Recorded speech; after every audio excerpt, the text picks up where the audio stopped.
All right, folks, welcome to What Are the Odds of Barnes and Barris? That one was on me. Bro, it looks like Getter's working anyway. I was running late, and then they're like, yo, there's a problem with Getter. It's not connecting. And it worked anyway. I didn't do anything. I didn't touch anything. So obviously, whatever she did, it was glitching on her end. But yeah, we've been having issues with Getter, but here we are. Who cares, right? Who cares? Yeah, I So figured what's we would going do. on? I think we would cover some of what the New York Times polls are really Sure. showing, Yeah. debunking the myths of the sub 70% electorate.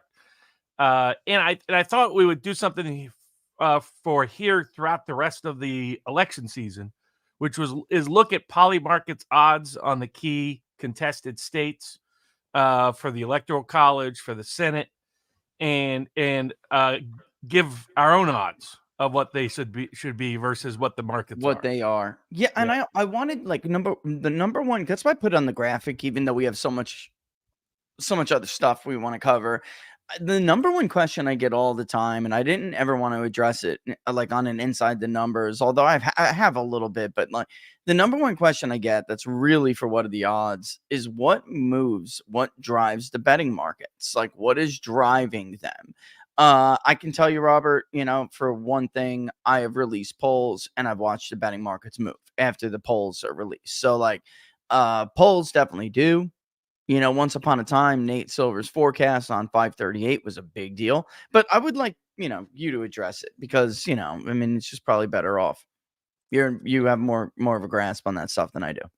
Yeah, well, for example, subscribers at sportspicks.locals.com get the political bets before I give them out anywhere else, including I gave out a bet on that the Fed would cut by 50 basis points in September. That was trading as low as 30-1, so people cashed in on it.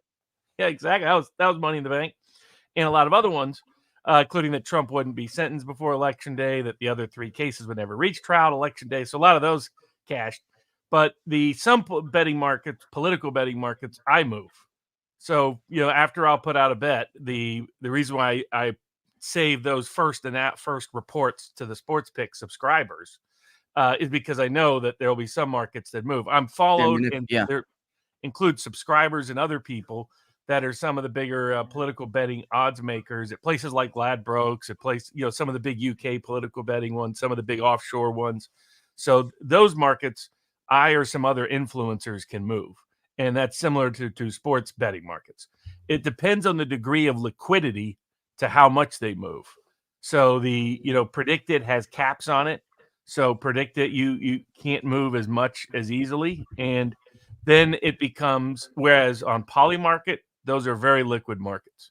Yeah. Now, as a whole, the reason why the Biden administration has gone to great lengths to suppress political betting markets in the United States, going after PredictIt, going after Kalshi, they've lost those cases in court, but they don't want popular access to political betting because a truly accessible market becomes a politically predictive market that can rebut media fake narratives. Right. The reason when they suddenly became hypersensitive to political betting markets was Brexit. The pollsters and the institutional media in the UK was predicting that Brexit would definitely fail. However, the ordinary working class better, because you could bet throughout UK on elections, like you used to in the United States throughout our whole history. Yeah, once upon a time. Yeah, exactly. I mean, you go back to the late 1700s, people were taking bets and wagers on who was going to win. So this is an old American tradition. The is that the working class punters is what they're called loosely betters in the UK. Were betting 80-20 that Brexit was going to succeed. What that meant was people like me took a bet that Brexit would succeed on election night at 10-1, and that cashed in 12 hours. But that was because I had transparent information at knowing if working class people who are going to be deciding the Brexit issue are overwhelmingly putting their money where their mouth is, that means they know something that the Ear pollsters to the and the pub. ground, man. Yeah, they got their ear to the ground. They know what people are saying in the pubs, at work, and in at the parties on Saturday, like going out and drink with their buddies. Um, once upon a time, and it's like you said that when you said that it's American tradition, I had a memory, which is crazy, actually, too. Um, I used to call them my aunt and uncle, Libby and Pat, but they weren't really my aunt and uncles. They were just really close friends of the family. And when my parents were divorced, sometimes when I would go to visitation with my mother, I would go to my aunt Libby and Uncle Pat's house, and they lived on the shore in Jersey, right? And my Uncle Pat knew this bookie. It wasn't even him. He'd never gambled, but boy, the ladies like to gamble with the bookie. And this guy was trying to get somebody to take the caucus. Somebody to take the caucus. And they, of course, yeah, like if electoral vote margins or popular vote margin, I don't know, it's kind of young. And then fast forward to like Freehold, New Jersey, I knew this bookie. And running against Clinton, he couldn't get anybody to take Dole, like for the life of him, because good bookie always wants to try to cover himself on the other side of the bet. So he was just stacking up. Everyone thought Clinton would win, so that's been going on forever. And I mean, like in the neighborhoods, if you guys got bookies out there, bookies, all right, which is of course, I mean, just gonna happen. Then you know what I'm talking about. They'll do anything, the Super Bowl, any big event. And of course, if you have a robust, a bookie who's got, robust business, he'll take politics. He will. So maybe not like, the markets online, but he'll take a presidential race or maybe the local state Senate race or governor or something like that. They'll definitely do that. Yeah, does it seem like this year the usual suspects are not moving the markets as much? Like, for instance, like you add 538 now with Elliot Morris for people who are wigging out and dooming over there. If you're like on the right and you're dooming over 538, even when before Biden dropped out, they did not have Donald Trump projected to win this race, and yet bettors were not listening to them at all, at all. You notice the fraud, Nate Silver, by the way, good tweets. I've been watching and retweeting you because it's a home run. It's a home run. Every time we come on here and we tell people what these schmucks are going to do, the election mafia is going to do what Nate Silver is like one of the Don of the election mafia. If or wannabe. But he's so predictable, and it's the irony of it. He's so predictable. But as you can see, there's a new slew of polls. Even truth be told, the polls that were released over the weekend that showed Trump down, they were still excellent polls for him. And Robert and I will tell you why.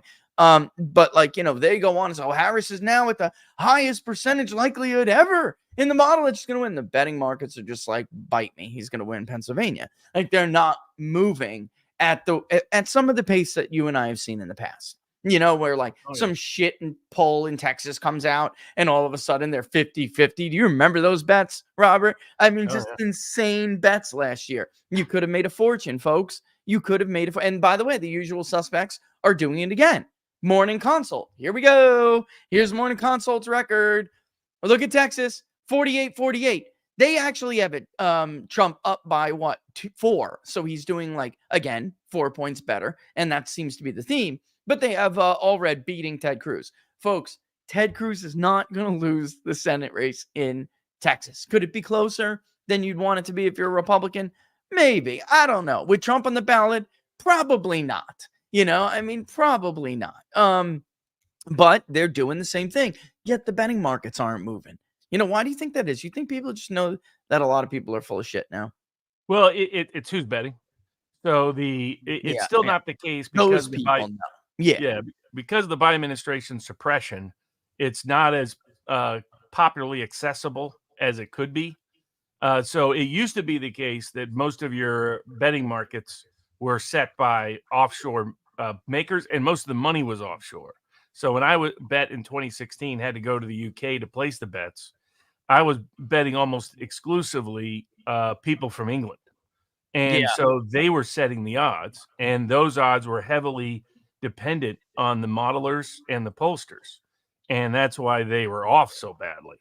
The in fact, famously, Patty Power paid out Hillary bettors a month early because they said it was such a guarantee. Crap. Yeah, Yep. they got whacked on both sides. But so the question with any political betting market is who is betting and Yeah. how much liquidity is there. The less the liquidity, the result is that's a much more movable market.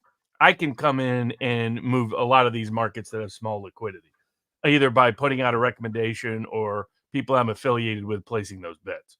That's what can happen in those circumstances. Now, the more liquidity you have, then it depends on the constituency that's placing the bets. Because the big markets are still difficult to access for the ordinary American. Poly market, you have to have crypto. The same with betonline.ag. You really have to have crypto. BetOnline, both of them are licensed, but they've been harassed by the Biden administration. So the BetOnline has no problem taking bets from Americans. They just want it to be in crypto, so they don't have to deal with all the Deal with all regulatory the- harassment. Yeah. And they're licensed out of Panama. And Polymarket, based out of New York, is officially doesn't take U.S. bettors. Unofficially does, but that was just to back off the Biden administration harassing him. There's nothing illegal about an American placing a bet at all. It's they've harassed these companies into saying that they'll be harassed by the Biden administration if they accept the bet. And that's why, despite that, it hasn't stopped the poly market from taking over from the UK bookies at dominating the betting markets. And you've got about $1 billion. But given $1 billion was about the betting market in just the UK on US elections, that tells you that still most of the money on poly market is foreign money. Most of it are Brits, most Interesting. of it are Yeah. Europeans, Australians, New Zealand, and you're going to have there. But why are they tighter? Why is it they don't, like some people saying, why is even Harris up? It's like the surprise to me is that Harris isn't up bigger. Yeah. Once Nate Silver did his expected, oh no, Lipperoo. I have Harris ahead. What a shock. That routine in order to build drama and narrative. We said that's what he was going to do. Of course. And they, released all the bogus post-debate polls. I thought there was a chance that Harris would go up to 55 or 60. But put it this way, in 2016, if we had the 2016 market, Harris would be trading in the 60s. Yeah. The reason she's not is Bitcoin crowd. And there's two aspects of this. One, the Bitcoin crowd is a bigger share of poly market than is normal. And then a good number of these kids are even on places like Predictit. Predictit used to be my favorite place because you had all these young Democrats who thought they were super geniuses. A lot of whom, were sports bettors too. So I knew the crowd who were eager. Like in 2020, I kept saying, hey, who wants to take Biden at the spread at 8.5? I'll bet anybody anywhere. That's what 538 was predicting. That's what Crystal Ball was predicting. All those people were predicting. I was like, I'll take the under on that. Just treat it like an even spread. And all these guys talked big, and then they ran away. Not a single one of them would actually. They're too scared to place the bet ultimately. But what's changed is who the younger crowd is. This is what we've been talking about in the election. So these young Bitcoiners are a sharper crowd, a more libertarian crowd, and a whole bunch of them since the lockdown have been getting red pilled. They're watching the George Gammons of the world. And consequently, this was a big group fueling Robert Kennedy's donor base, were Bitcoiners. This is what woke Trump up to Bitcoin. I mean, remember 2 years ago, he had one of the worst boomer attitudes on Bitcoin. So I don't think that's going to work. He sounded like an old guy when he said that. Now now he's a Bitcoin truther. He's putting his own coins out. Trump really saw the light. But the that crowd is betting in these markets, and that's the crowd holding down the Harris bets. There's also going to be manipulation. The Democrats know that these betting markets influence the public narrative. So there's going to be some deep state money, some Democrat money that is only in these markets That's what I was to going to ask you inflate, next. to inflate Democratic odds. And so I was hopeful, but what I told subscribers at Sports Picks in August before the convention was I was realizing how many sophisticated bettors were in these markets now. I was like, I don't think no matter what they do, they're going to push Harris back up to 60. It's like, if you can get Trump in the low 40s, bet him, because he's probably never going to dip that low again. He'll trade around 50. I think it'll stay trading around 50 throughout the election. Even though there's massive warning signs and alarms going off, we'll talk about how the poll to poll comparison shows a consistent Trump 4 to 5 point movement off of 2020. Which It's suggests so clear whether they're crappy pollsters or they're good, decent pollsters. Everyone is still showing like morning. They're still showing points, and some of it's even more, Robert. The University of Mary Washington in Virginia, which, by the way, we'll talk about when we get to the betting markets and what they're saying for Virginia.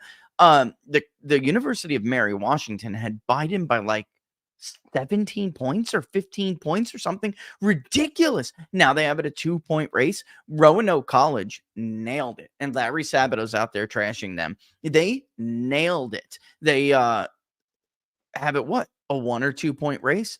So some of it's even more, but across the board, generally, like the NBC News poll, folks, everybody was like, "Oh my God, that's such a huge gain for Harris." Ladies and gentlemen, when the RCP average had Trump up by 4, the NBC News poll found their very first lead by and by the way, that included like the New York Times, who had him up by 6, CNN, who had him up by 6 or 7. So a lot of other polls were above that. It was Morning Consult and others that were keeping Trump's average lead down over Biden.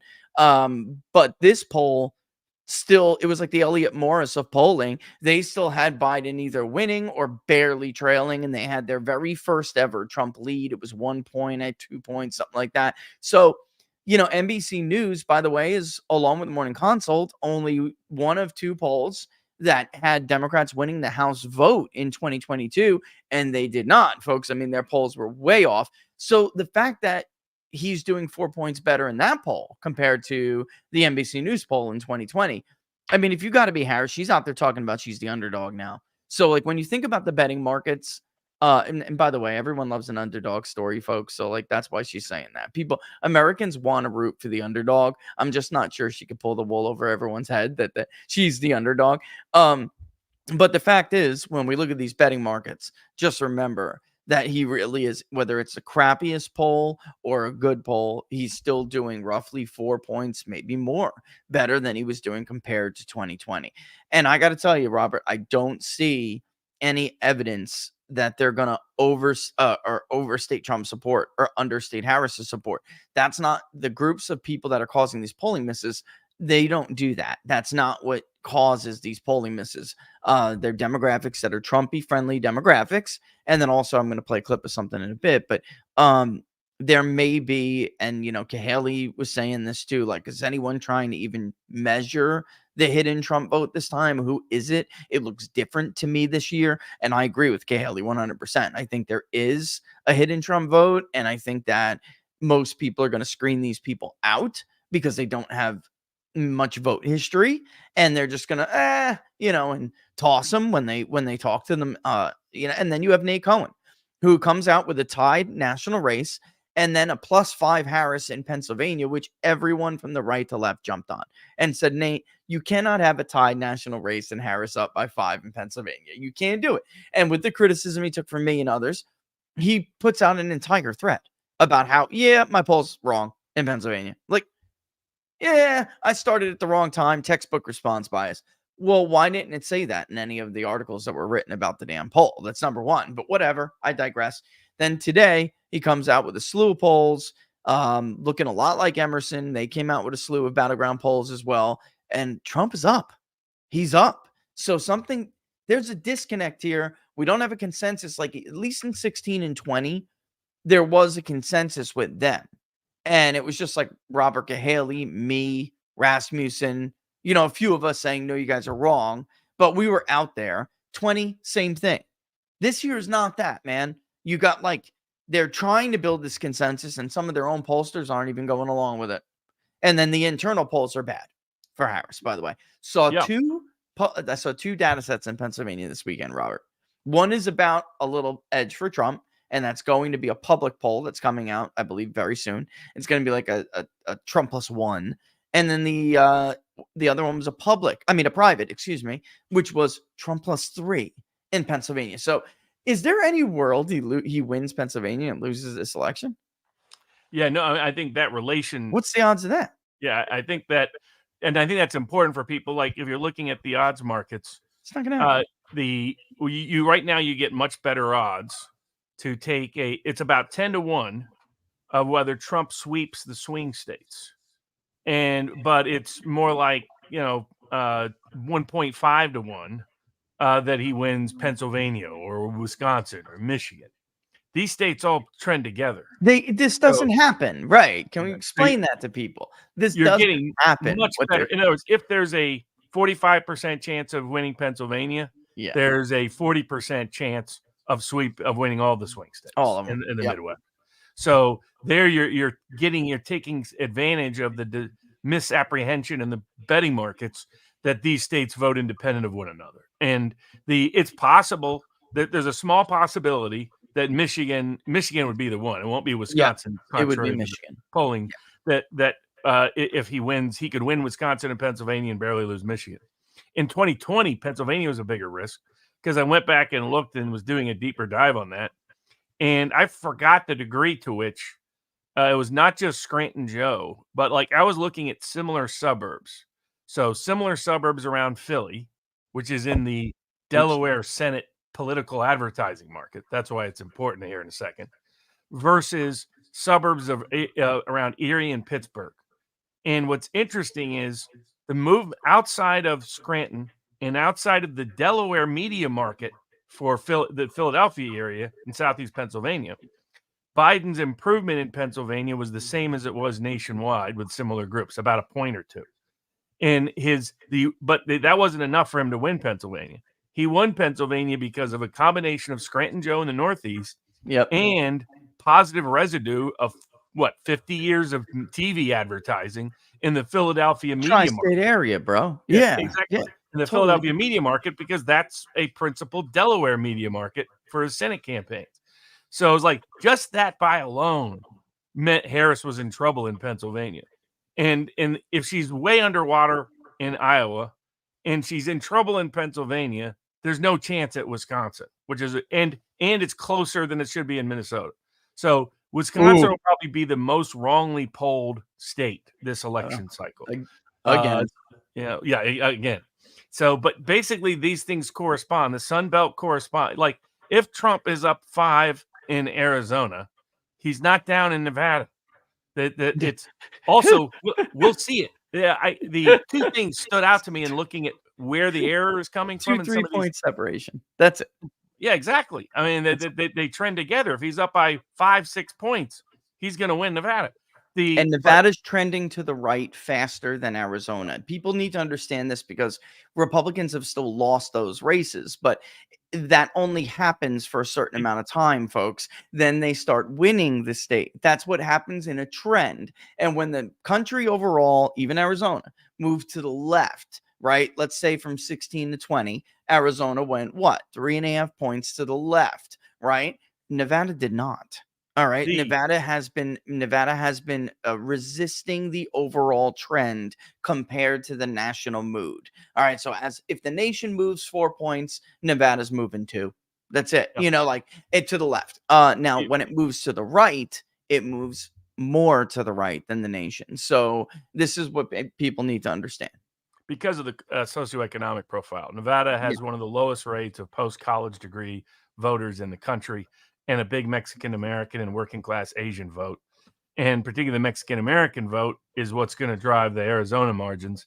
So the Mexican Americans in Vegas don't vote radically different unless there's some unique casino issue, which is not present here. In fact, Trump's ahead of the curve on that one. No Yeah, tax he on is. tips is a specific targeting the Vegas vote, especially. One little side bit.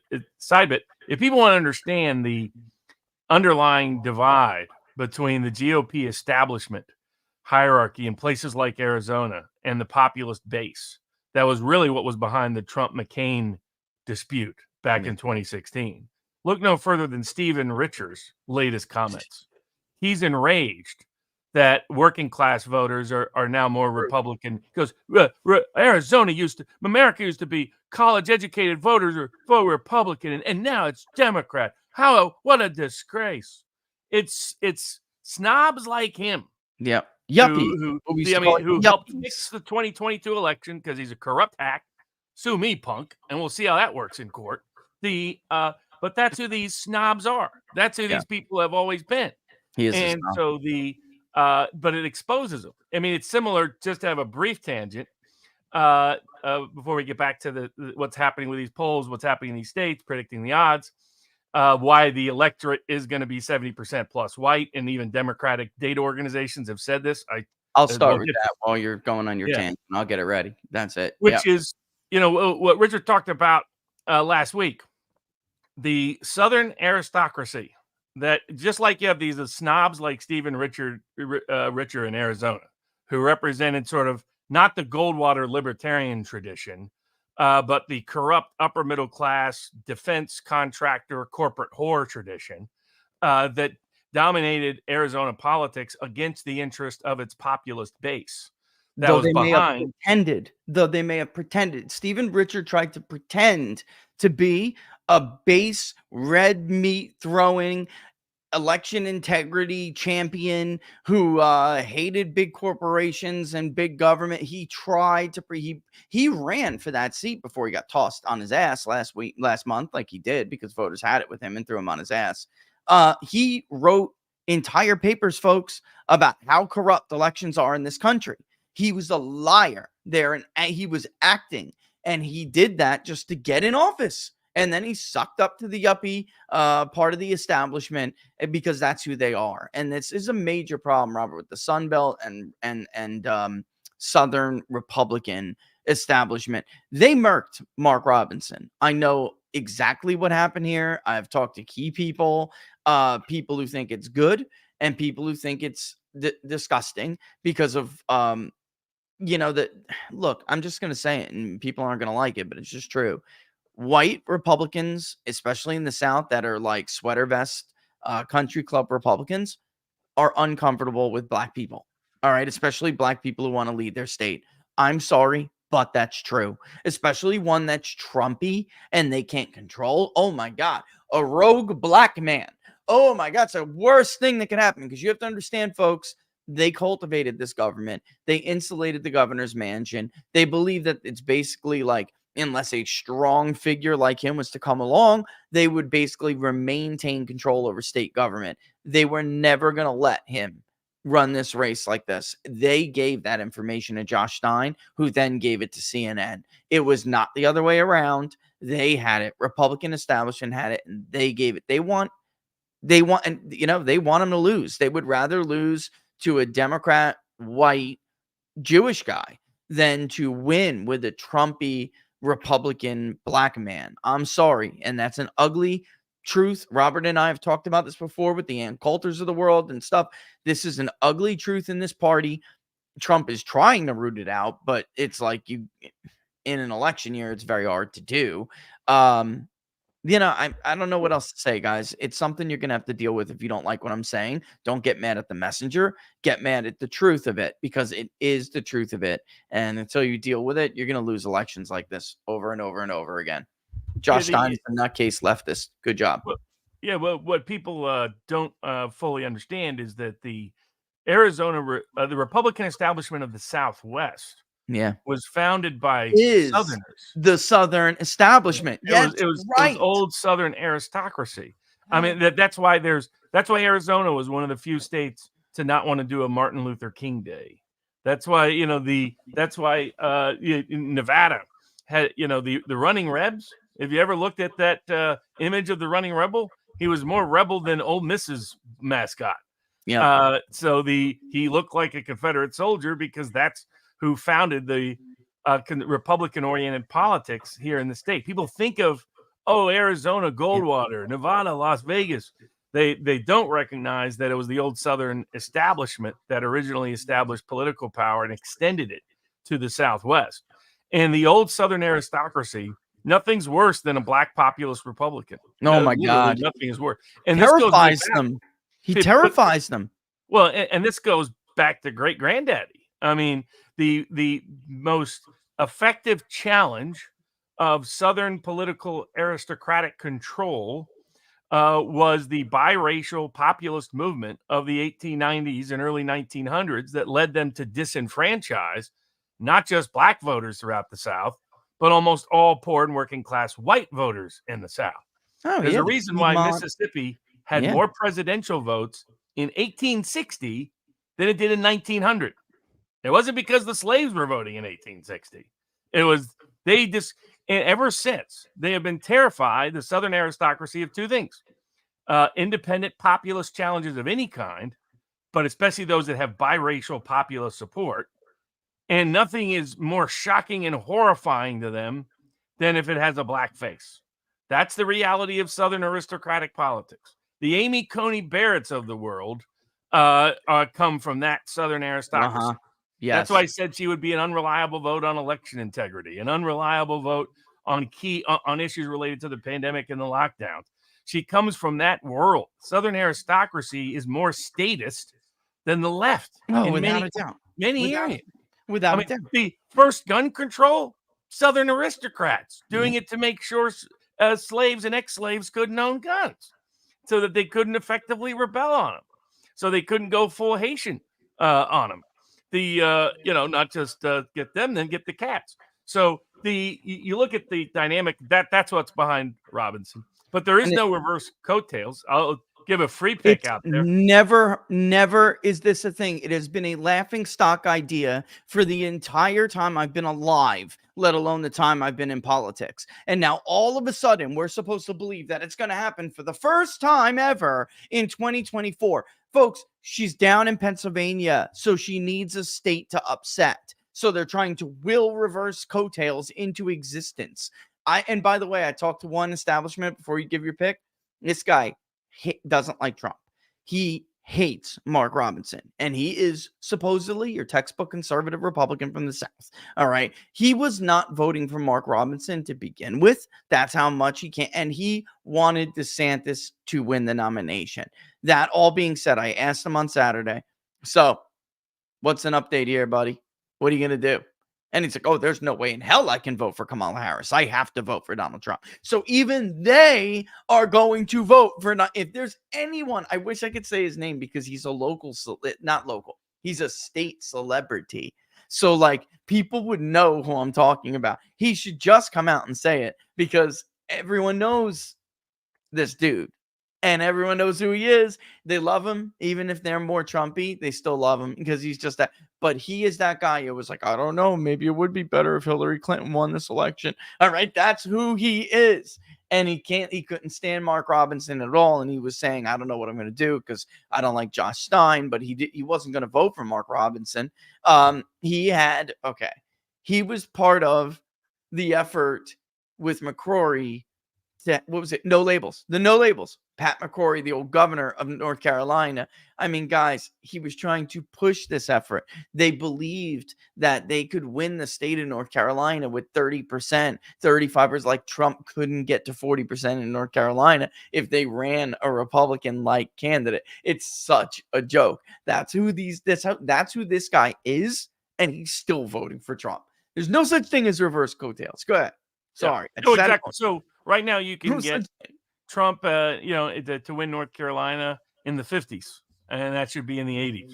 So, there's a free pick. I mean, the other free pick I've given out already is that Ohio Senate should be 80% chance of being Republican, not 50% chance. Yeah. So that's an added free pick you can add to the portfolio based on New York Times historically. What the relevant polling data point was not that they had Harris up in North Carolina, it's that they didn't have Harris up big in North Carolina. Yep. That because they've always badly polled North Carolina. And Biden it's +6, Clinton +6. that they miss. I do realize when I was digging into their data who the New York Times is missing in the South.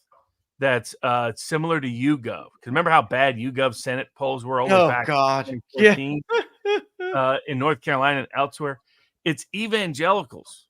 They're missing. That's who they're missing in the South. They're missing different groups in different places. Yeah. They're missing evangelicals in the South.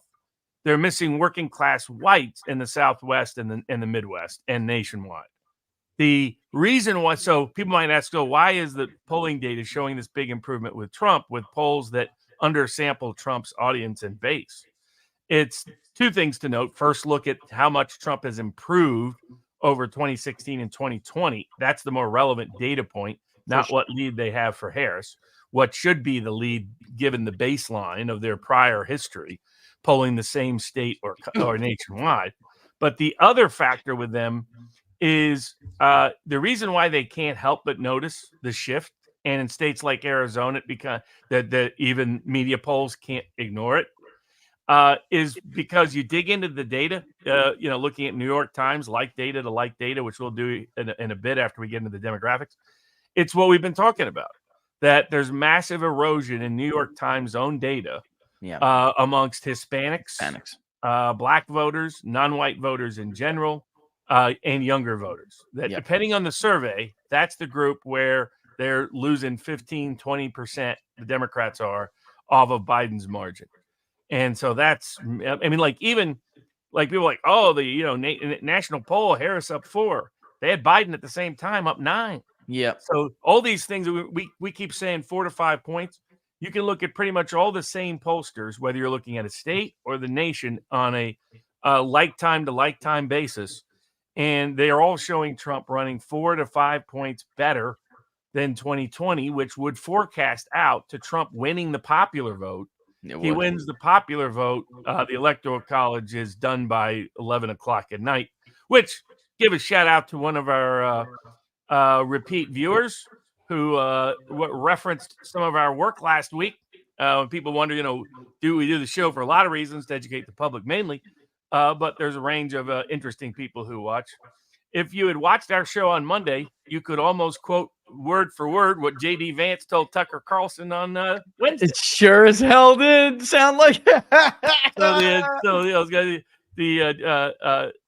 glad JD and his folks are watching, that they can make better decisions than some other people in that campaign. It's about 2 minutes, so I'll save it for a little bit later when we could take like a water break or something. But Tucker, too, word for word, gave a speech in Michigan where he shouted out 10x votes, which is a project to get low prop and no prop voters to vote in Michigan. I've been silent about it for a while because I didn't want anybody to catch on. But like I was saying, like, who is the hidden Trump vote? If there's one, it's going to be these people. For the first time in my lifetime, all of these people are now Trump or Republican constituencies. If they vote, they would vote Republican, or definitely for Trump anyway. And it has never been like that in my life, folks. The higher the turnout and the more there were low prop voters in the electorate, the better it was for the Democratic Party. That is no longer the case. And we were easily able to identify more than enough people to make up for Biden's margin in the state of Michigan that are low, no prop voters that are Trumpy. We did a tremendous amount of research about their behavioral attributes of these people and the best way to approach them. And 10x votes is based off of that, the results of that research, not just in Michigan, but everywhere. Pennsylvania, Wisconsin. It looks like they are getting some more than interest. It looks like they will be expanding into other states. That would be the smart way to do it. And Tucker, like verbatim in his speech in Michigan on over the weekend, talking, he just shouted out 10x, which was really cool. But also what he said is something you and I have said over and over and over again. There is a misconception that the left can just infinitely stuff ballots in this country, and that is not true. You can overwhelm them. And by the way, Robert and I have told you, forget about the 1,000 people you may have identified who are illegals in like Philadelphia. Forget about that. and concern yourself with the several 100,000 who don't vote that you could easily get out, not easily, but you could easily target and to get out to vote. And if even a fraction of them were to turn out to vote, it's over 11 o'clock at night. We're going to bed because Trump's lead with these people is so big. It would be a shock to the system. Or as Tucker put it, it would be the biggest middle finger in history, to the ruling class. And they can do it. Independent of the polling data, the other 3 data points we have that confirm this so far It's working. is the mail-in voting. The Democrats are dropping off, and people looking at the percentage, that matters to a degree. I care more about the volume. Yeah. You need volume. You need votes to harvest. If you don't have the ballots, you can't harvest what ain't there. And they're way down everywhere. Down in Pennsylvania, badly down in North Carolina, down in Georgia, down across the board. Any state that has mail-in voting requests, Democrats are way behind. But Republicans are not nearly the degree of decline. And you're seeing requests from unlikely voter groups. So no, it's like, where would you see this new voter group show up early? Unusual, a spike in mail-in voting requests from low propensity Republican voters. Yep. A spike in voter registration from low propensity Republican voters. A spike in early voting turnout in working class rural areas, in particular, places like that are going to be hot pockets of these areas. Well, so far, the mail-in voting data all supports that thesis and supports disproportionate lack of enthusiasm amongst low propensity Democratic voters. And I don't know what happened. Maybe they just didn't spend enough resources on it. But the Democratic Party get out the vote mail voting machine is broken because it's not working anywhere near the scale it even worked in 2022. I mean, they're behind some bad metric. Second, voter registration. Thank God Pennsylvania governor wanted to register everybody. No, he did it. I told you this was going to backfire because all of those people were like plus 30 Trump. And I will say the Virginia thing is organic and the headlines are misleading. They're like, Virginia's most populous county breaks record. Everywhere is breaking a record. When it's all over the Shenandoah Valley. Disproportionate. Where is the turnout unusually up compared to 2020? That's just, it's all in the Shenandoah, like that have no turnout. That are all exploding. It's what we would look for if we were looking for are these low propensity new Trump voters going to turn out? Are they going to register? Yes, they are. We've seen that in the registration data. Are they going to request mail-in ballots that traditionally don't? Yes, that's showing up in the mail-in. They are. Yeah. And are they going to show up when early voting starts? Well, and where you would look in Virginia is, are they voting at a higher rate just in general? That's my main thing, because Democrats could time turnout to rig different things that way. But that the second I'll look at, are Democrats, low propensity Democrats turning out? I don't care about the suburbs and Alexandria and et cetera. Those are high propensity voters. They're going to vote. They're going to turn out. Period. I'm looking at more of the black belt parts of Virginia. Yeah. Are we seeing depressed turnout in places where Democrats win 90-10, 95-5 versus where's the low propensity Republican vote? It's going to be disproportionately in the Shenandoah Valley and in the mountains. Yep. And there you're seeing a rate of turnout double 2020. And 2020 broke records. Unbelievable. It's unbelievable. And then you have that coupled with Republicans just doing better than they did in 2020 comparatively, and Democrats doing worse. And I think really, I mean, you look at a state like North Carolina, there's a robust effort here. And I'm telling you, those new people, or I would say those new numbers don't think about the 18-year-old when we're saying this, guys. Like, it could be a 45-year-old voter who just has never voted or hasn't voted for a very long time. So, yeah, I mean, that's a great way to get in a turnout of the projection of the electorate before we hit the polls, if you want, because there's like basically anytime they may think they can spin it good for Harris, there's this analysis that it's going to be very high turnout, it's going to be super non-white. And then there's the other side where it's like, no, that's not going to hit 2020 and Democrats are just super enthusiastic. But okay, you can't really have it both ways. And these polls that have whites at like 62% of the electorate, 63% of the electorate are going to be humiliated, because that is not going to happen. All right. So even the exit polls, I think, said that it was 2020 was 67% white. It was not. And the voter validated surveys later went on to show that it was in fact like 71 to 73, depending on which Yeah. study you're looking at. Well, and here, so for those out there unfamiliar with the background of this, that I mean, I'm seeing on social media a bunch of Democratic leaning pollster groups, etc., and Yeah. they make fun of anybody that has a 70% white electorate. They're like, "Oh, Yeah. that's laughably absurd. There's no way there's 70% white. That's So insane." stupid. And so we'll show the data from Catalyst. Catalyst is a Democratic voter data firm. There it is. Democratic voter data firm. And, so of course, the voter validated surveys by Pew showed 71%. The census showed 71 to 72%. But you scroll down and they have the vote shares by different racial groups, and has like a little chart Extra bullet there. points. And again, this is a Democratic oriented. You can go further down. It has it at what share of the vote. Oh, I There, see. All right. There there we it go. is. So this is again Catalyst, Democratic firm that does 72. said in 2020, 72% of the vote was white, non-Hispanic white. Said 12% black, 10% Latino, 4% Asian, Indian, etc., and 2% other. So the other category is what can fluctuate here and there. But either way, that even the Democrats' own companies, the Democrats' own leading data analyst, said 2020 was 72% white. And so it was the same again as what the census and Pew, voter validated surveys, et cetera, everybody else showed. So if you see any poll out there with less than 70% of the vote is non-Hispanic white, it's a garbage poll. It's completely wrong.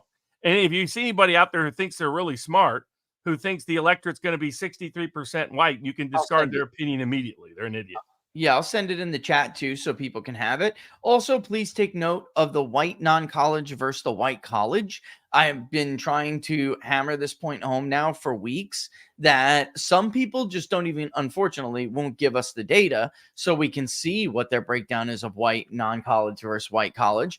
But some of these college vote shares are outrageous. They're outrageous. First of all, whites have have higher share that have degrees, but nevertheless, they're still the minority. And this is what Rui Teixeira, the liberal patriot and on Substack and the co-author of The Emerging Democratic Majority, has been screaming about on his liberal patriot Substack for months, not weeks, months, going on and on about, I don't care what these polls say, the electorate is not 45% college educated in that state or whatever it may be. Like in Pennsylvania, folks, it's going to be between 60 and 65% non-college. In Michigan, it'll be 65% non-college. In Georgia, it'll be roughly the same. So they are we say they're overrepresented, but in the electoral college, non-college people. But I actually think, Robert, that they're generally represented because the popular vote screwed them. What do I mean by that?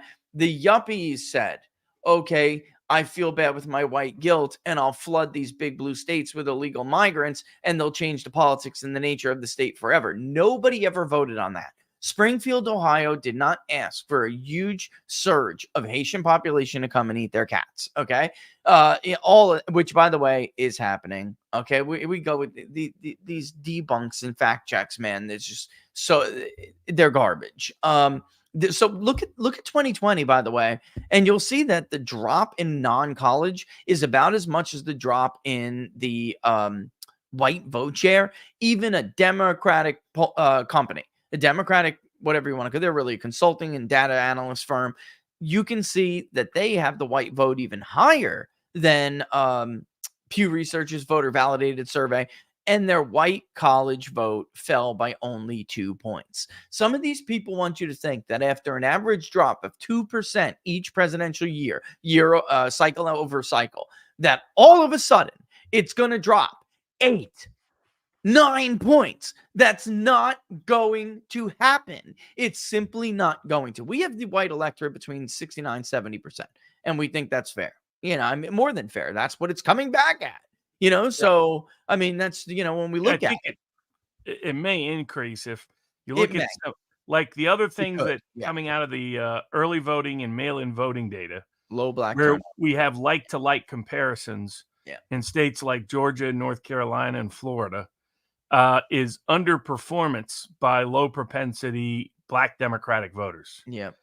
So that is further indicia that the people that were excited by Harris were your high propensity Black voters, not your low propensity Black voters. That's what they missed, and they're in some serious trouble. Look at North Carolina. Look at North Well, Carolina, and not they only were that, down, and they were down from 16 to 20. They were already down. So this is a continuing trend now.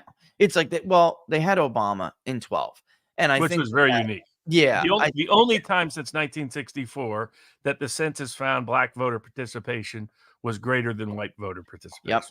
And you can see here, folks, in 2012, Black voters actually ticked up as a share of the electorate to 13%. And then they fell right back down with Hillary Clinton. They fell right back down with Joe Biden, even though I'm talking about as a share of the electorate. They fell down. We can go through the census stuff if you want. I have it handy, but think like it eligible might be all the way down to it might be like 11 and a half.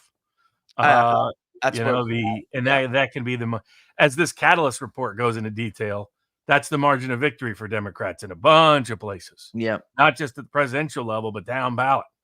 That there's some House races. They're depending on maximum Black. They really thought identity politics worked. They really thought that, that was unique to Obama. He's the first ever Black president. It wasn't going to translate for the second Black candidate to come from slave owners and not have any slave ancestors. Bro, I mean, only white liberals. White liberals' idea of a good Black voter is truly Samuel L. Jackson's character from Django. That's who they're looking for. Baby. Yeah, exactly. I mean, they want the slave. It's okay to be Black. Just please have a slave ownership in your ancestry. No slave ancestors. Welcome. But I think the low propensity Black vote is trouble for Democrats, and that will increase Trump's margin even more. I think Latino vote will be go up, and I think that they'll gain a little bit from it. Though that Hispanic vote, as they're discovering, the new Hispanic voter is disproportionately a Trump voter. It is, and that's a problem for them. And then you're right. The other thing here with the working class, the white non-college versus the white college, it's amazing. Like your Elliot Morrises of the world, the basic confusion they'll make, which is, as you point out, that they're still misgauging what percentage that is in a lot of states. Yeah. Quinnipiac and like Marist poll of Arizona, gets it wrong constantly. Marist and some other people, when they poll in Quinnipiac, when they poll in Pennsylvania, they always used to find the millennial college student to be their not working class white.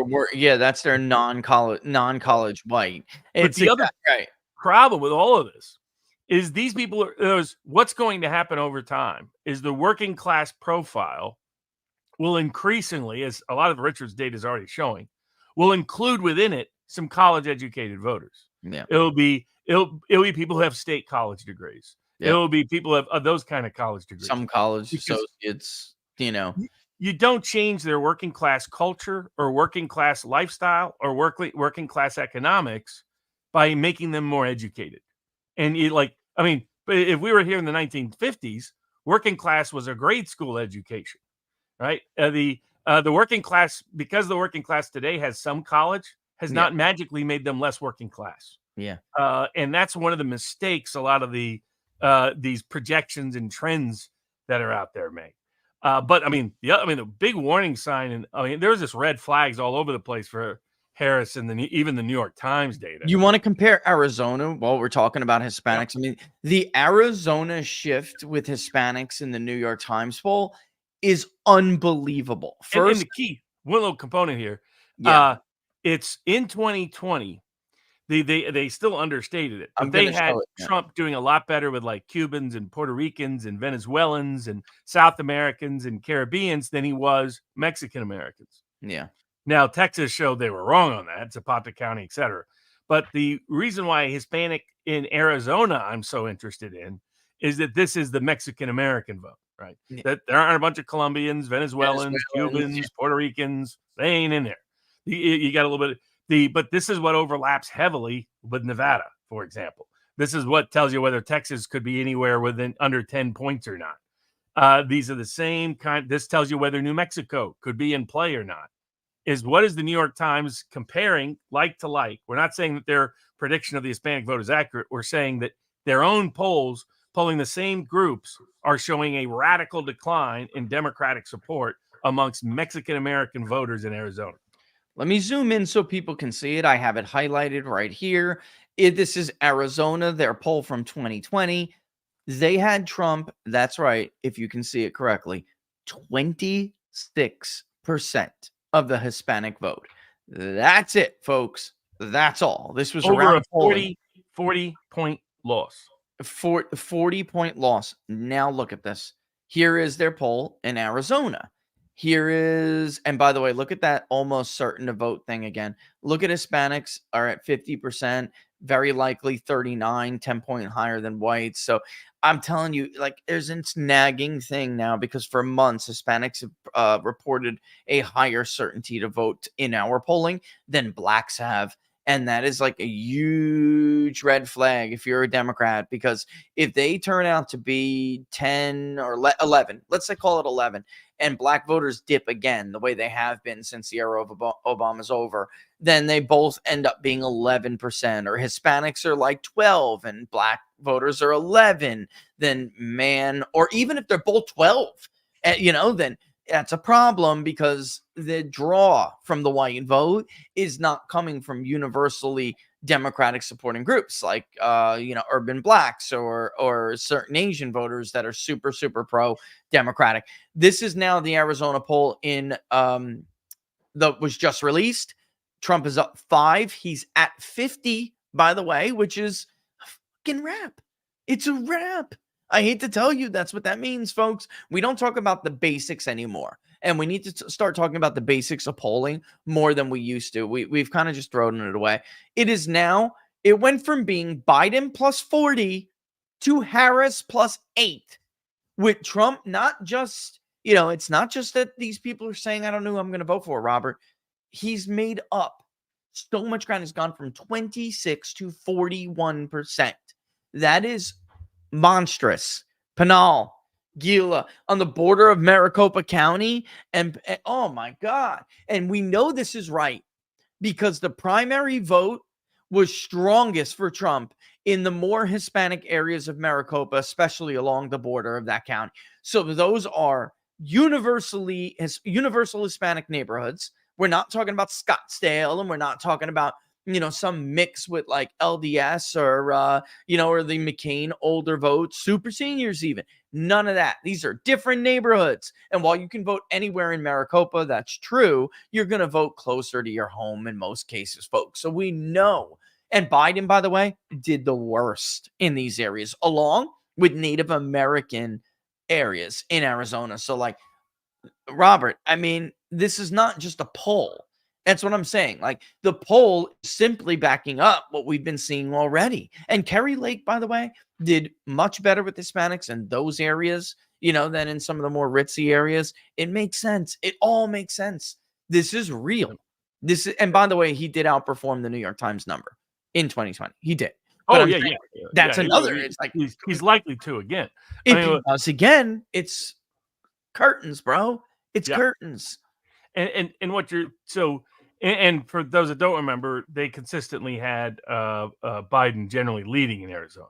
So you're talking about a more than 5-point movement. But one of the reasons we've said that you can expect Biden plus Harris to underperform in the Electoral College is that the two groups she has big problems with are working class Hispanic voters. Yep. Working class Hispanic, younger working class Black voters, and younger working class voters in general. And she might overperform with upscale voters. That still may not be enough to save her in Virginia. Look at the gender gap. He is smoking her with men. 55 to 40 in the head-to-head, and then with all of the third parties on the ballot, it's 52 to 38. Meanwhile, he only trails with women by 3. That's it. Guys, that's like Herbert Walker Bush margins. That is a gender gap as big as it was in 1988 when Herbert Walker Bush like barely lost women by like 3 points and he smacked the caucus with men. This is an ugly night, man, getting ready for Kamala Harris. And this, by the way, again, is what Rui has been saying forever now. And here's the kicker. We don't know what those numbers with black voters we were talking about in like North Carolina, for instance, dipping, Robert. We don't know enough about gender yet to say that if it's 12% of the electorate, for instance, let's say black women are like 8 and black men are like 4. There's been elections like that, many of them, most of them. If it ends up like 2016, when black women are like 7 and black men are like 5 or 6 and 6. Oh my God, what a disaster for her. Because, of course, black men, young, especially below the age of 45, are like 33% for Donald Trump. So this would be an epic disaster, dude. This is why he did an entire thread on Pennsylvania about the response bias he must have picked up on. He had no choice but to do a thread about it because he needs something to point to on Wednesday morning. He needs something to point to on Wednesday morning. Like, wait a minute. I said that this was the bad polling time in a bad polling environment, and we no doubt picked up on response bias. That's what he's doing. It's a CYA thread, guys. It's a CYA thread. Well, Somebody said though, Charlie in the thing said that the key is, and Charlie, welcome to the channel. He said he's a member. The key is getting these people to the polls. I mean, no doubt that'll make a huge difference, Charlie, with the black male versus female split, because a lot of times there was a clip by Mace the other day, which I'll play after Robert's done with his thoughts. Mace doesn't always vote. He's voting. The other gentleman sitting on the panel with him doesn't always doesn't always vote. He's probably going to vote. All right. So Trump needs those guys to go out and do that. He needs them to do that. Mike Tyson, he said, I never vote, even though I love Trump and I've always supported Trump. I never vote. This time I'm voting. I'll play the clip in a second. This is Robert. My God, bro, if that's indicative of what happens, she's in deep shit. Deep shit. oh yeah. Sorry. Well, I mean, could see it like why do they have much better results for Trump in Georgia than they did in 2020? It's entirely coming from young voters. That Biden got a surge with young voters in the Atlanta area in 2020. Now, and certain older voters, and as we detailed, a fair number of those votes were very constitutionally questionable votes. But putting that aside for the matter, in their polling data, the entire surge for Biden came from millennials and Zoomers. And you dig into their data now, and let's pull it up. Actually, let's pull that up, Georgia. Let's pull that up real quick. Yep. And here we're comparing the same New York Times, same Siena pollster, same modes, same methods, comparable time periods between 2020 and 2024. There's the 18 to 29. This is Georgia, 52 to 34. All right. Black voters only 9%. And in Georgia, he only ticked up a little bit with black voters, but nevertheless, I mean, he ticked up. They don't have as much change within their nationwide. They're picking up the change in the black voters. They're not with their Georgia poll, but what they are picking up in Georgia is what's happening with young voters. And so you got almost a 20-point lead amongst young voters in 2020. Look at now the Georgia electorate, Kamala versus Trump, 18 to 29, 49 to 43. Holy crap. And by the way, look at the white vote. This is how a Republican wins Georgia. He gets a respectable share of the black vote, which Trump is. He's getting in the low double digits. And then you win 2/3 or above of the white vote. That is how, as a Republican, you must win the state of Georgia. Look at that margin. Robert, 70 to 25. The only area where Trump is not doing well is in the DeKalb Fulton area, where he's at 26, which is still 4 points better than what he did, by the way. And the inner Atlantic suburbs is 11 points now. That's it. 11. He's doing better where you find young transient voters. Yeah, and the outer Atlanta, he's winning. Relatively moved, etc. But basically in Georgia, it was the youth vote that gave Biden the opportunity to get those extra votes at the end, but got it Yeah. close to begin with. And now they're just like it's a 30-point loss in margin amongst Hispanics and Mexican American voters in Arizona. It's about almost a 20-point shift amongst millennials and Zoomers in Georgia. So More than twice as many Biden voters are voting for him over Harris than Trump voters are voting for Harris over him, and more than twice the number of Democrats are voting for him than Republicans who are voting for her, it, which is like nil, and, 2%. and here again, you see in Georgia, people who didn't vote are looking at Trump. Huge. So Yeah, did not vote is Trump plus 12. Trump plus 12. I mean, this has put Democrats in a bit of a conundrum. If you're dude, sharp, the Democratic modus operandi has always been maximize turnout. Don't worry about who they're voting for because they're voting for us. If they're a yeah, low propensity voter, they're voting for us. So target low propensity voters, get them registered, get them to the polls. yes. The poll, to the souls as they call it by using the black church, etc. The problem this election is doing that is they're likely bringing a Trump voter to the polls. Yeah, no kidding. Yeah. And maybe that's why the mail-in vote is down. Maybe they're nervous that they don't trust just doing it blind again like they did in 2020. Look That at the they white no college, dude. Worse than Hillary Clinton. For those of you who can't see that, Robert and I told you from the jump when all of these polls that were favorable to her were coming out, showing ridiculous margins with the white working class. Robert and I alone told you basically, I don't know anyone else who did, that she will do worse than Joe Biden. Hell, she will do worse than Hillary Clinton. I did this the other day and I took shit for it, but I was using Pennsylvania as an example. I don't care. We can use Georgia too. It still goes. The saying still goes. Scranton Joe Biden versus Canadian Kamala, an Indian Hindu, privileged left wing, far left wing U.S. senator from the state of California. All right, Scranton Joe. All right, still nevertheless from a southern state, working class roots in northeastern Pennsylvania, speaks like your uncle, who's a union electrician, versus Canadian Kamala, who's a Hindu Canadian Indian woman who represented the very liberal state of California in the U.S. Senate. Folks, this is a no freaking brainer. That was a response bias, and now it's starting to actually unfold, and we're starting to see the deal here, Robert. Now that we're out of the response bias debate period phase, I mean, it's still there, but it's not as bad as Nate himself went to Twitter and admitted, maybe I shouldn't have polled right after the debate like that. No shit, Sherlock. That's why we don't do that. We don't poll right after assassinations. We don't poll right after debate. Where we waited after Joe Biden revealed himself to be a walking corpse in front of the entire nation. We didn't jump right in the field and go, aha. You don't do that. You're trying to avoid the response bias. For those who can't see the margin, it's 78 to 15. All right? 78 to 15. White, no college. Holy crap. And in Georgia, where a lot of that is younger working class voters. Clearly. So they're a working class vote. Yeah. They're a younger working class vote. I mean, I know a bunch of them from Chattanooga, right on the border of Georgia.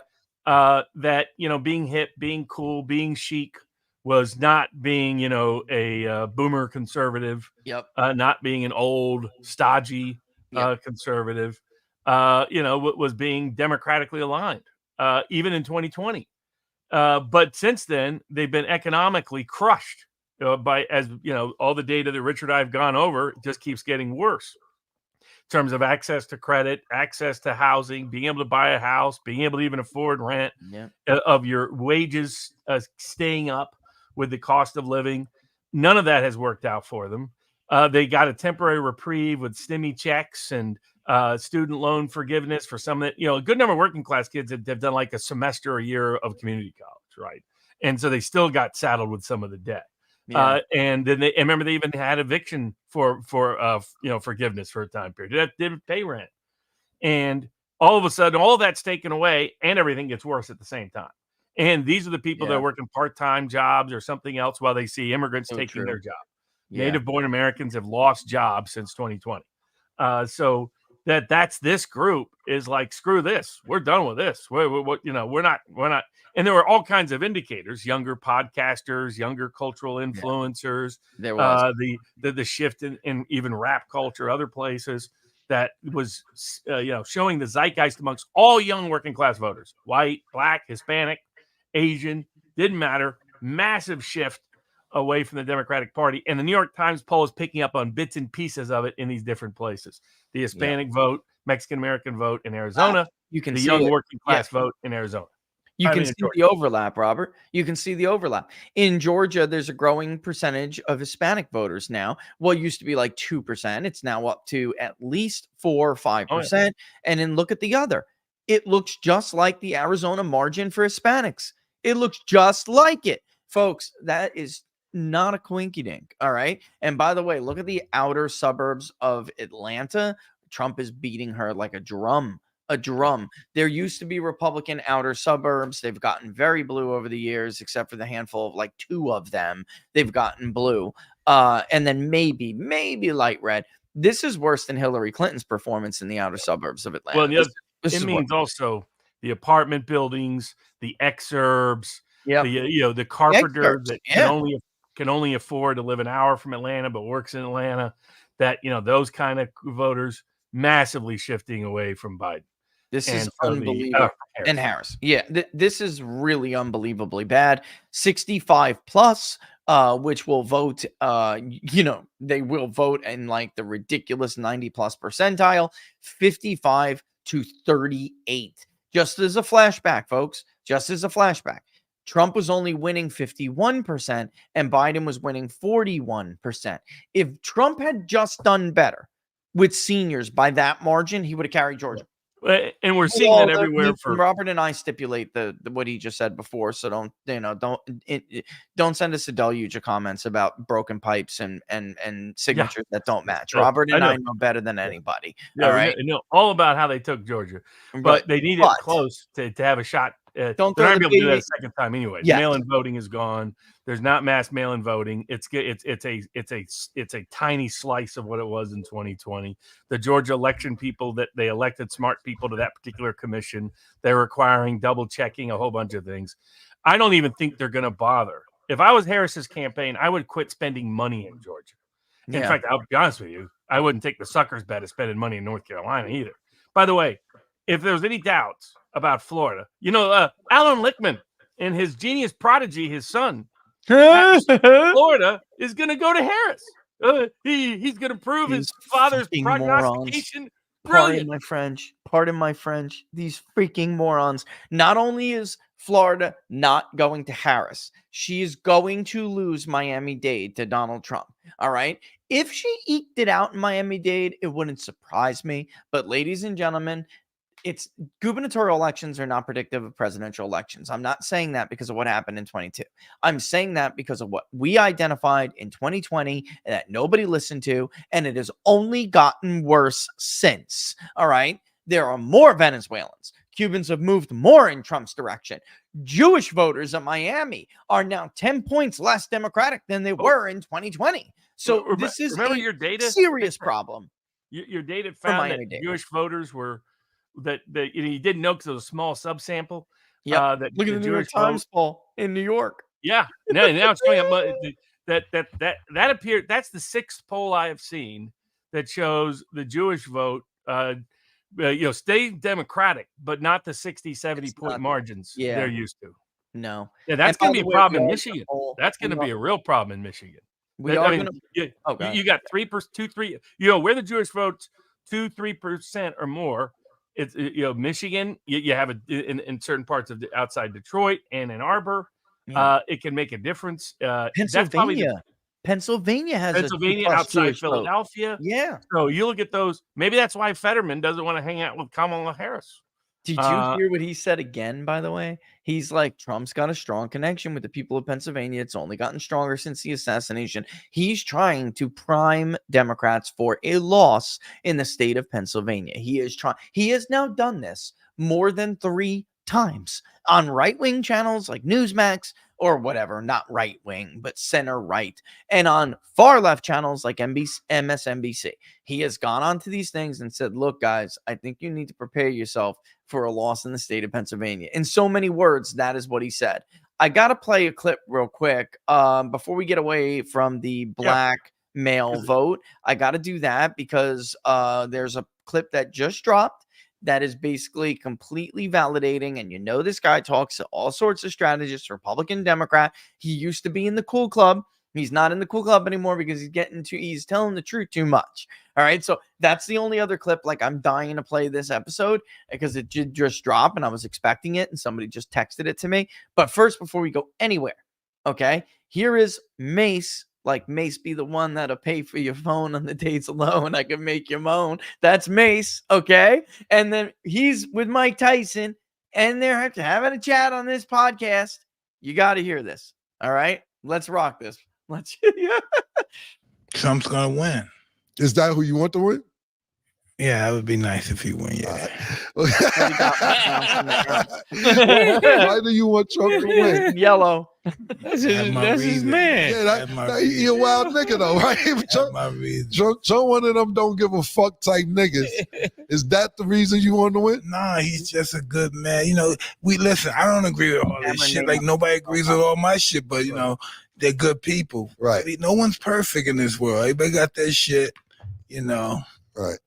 Mike, wasn't you at the Trump party back in the days? There he is. All the time. I think we was all there. I'm the reason it was the party. It was my party. They came to my party.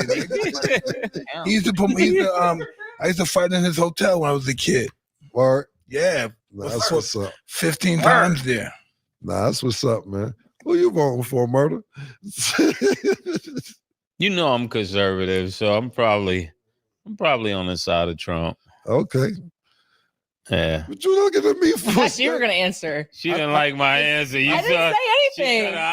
I didn't say anything.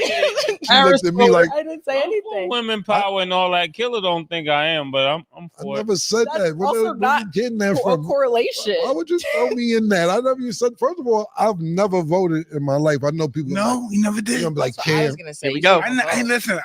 They'll say I Cam. never voted either. I got to be honest. The only time I ever voted was for, and I don't know whether to vote for Obama. I just did that out of blackness. Out of the black, yeah. Yeah. I've never voted. No, and I know people like your vote counts, this, that, and the third, but it was just.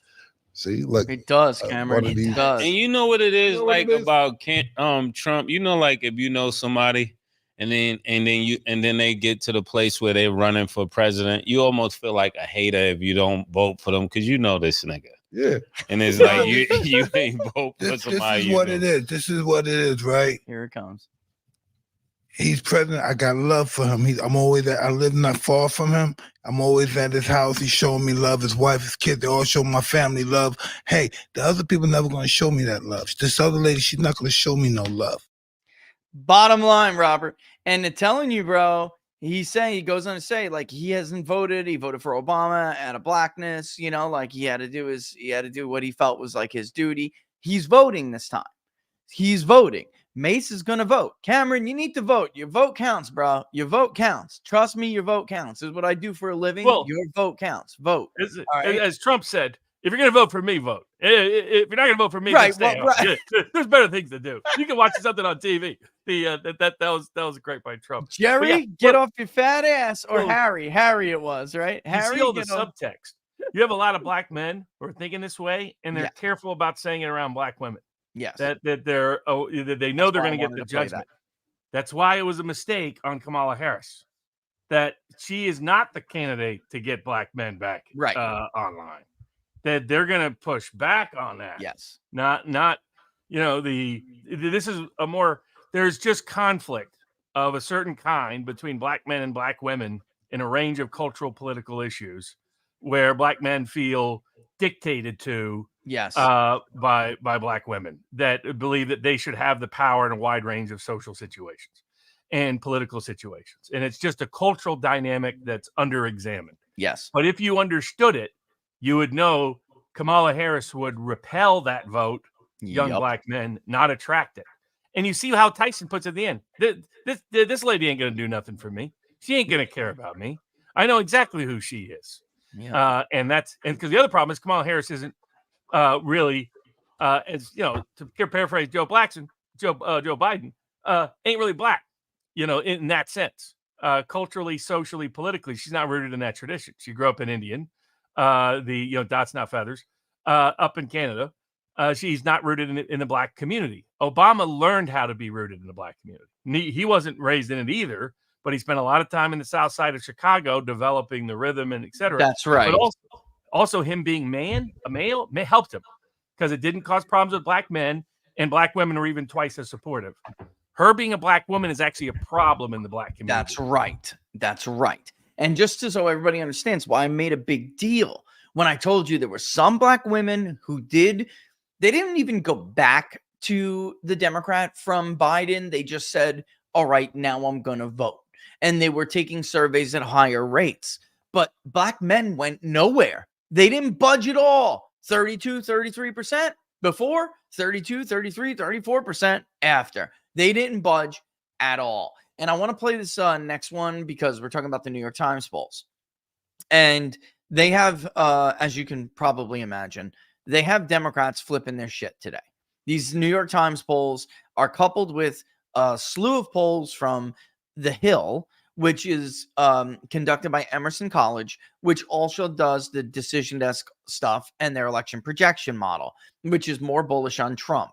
All right. And Emerson College did these polls, and they got him up everywhere but Michigan. And it's so close in Michigan that it's very easy to see what Robert and I have been telling you, which is, folks, it's possible Michigan doesn't vote with the other two, but it is very unlikely. Even in 2016, when it was 10,000 votes, it still voted with the other two. In 2020, Wisconsin was 0.2 of a percentage point. It still voted with Michigan and Pennsylvania. So yes, it can happen, but it has not happened since Dukakis, which was a special case in 88. And before that, they voted together. So Minnesota's the one that's out there kind of on the fringe. And we've talked about this before. It's a series of Scandinavian ethnic groups, Finns, Swedes. There are a lot more of them there than there are in, say, Wisconsin, and especially in Michigan and definitely Pennsylvania, which is more Norwegian and German. But anyway, here it's flipping these people out. They looked through the New York Times. They were happy with the Pennsylvania poll. But the headline in the New York Times today is, Trump shows strength in the South. And it's a whole slew of, this is a problem. Why? Because Kamala Harris believes that her one run before she had to cave and not pick Shapiro, their goal was pluck something from the Sun Belt, add Pennsylvania. That was their goal. Then they had to mix it up because there are too many anti-Semites in the Democratic Party, and she had to pick Waltz. This is also coming on the heels of a new poll from their favorite media outlet in Minnesota, and it shows her lead cut in half. She is now polling worse than Hillary Clinton was polling in that poll going into 2016 when she damn near lost that state with she picked the vice presidential nominee. Her vice presidential nominee is the governor of the state. They're in trouble. So here is like a 1.5-minute clip from Mark Halperin discussing this, and then also what the private data shows, which I'm trying to tell you I saw in Pennsylvania over the weekend. And it was ironic because some public poll that you're going to get real soon in Pennsylvania was more bullish on Harris than the internal polls from both campaigns. And I'm just going to tell you, Trump's is +3 and Harris is like +4 Trump. All right. So she's in deep shit in Pennsylvania. And that's a problem because that was like, all right, we got to write off Pennsylvania. What about North Carolina? Now you have these New York Times polls that are coming on the heels of the Mark Robinson scandal, and he's still up. So so here's Mark Halperin. I want to play this real quick, and then we'll discuss it and talk more about what Robert and I have got in the pike for you. Polls over the weekend that got so much attention. One, an NBC News poll, the national poll. I continue to not understand national polls, but NBC News national poll showing Harris up big. And then out this morning, New York Times polls. There you see them in 3 of the 4 South Sunbelt battlegrounds with Trump having a lead. Now, Wait, real quick, Robert. I just got to ask you this real quick before we go.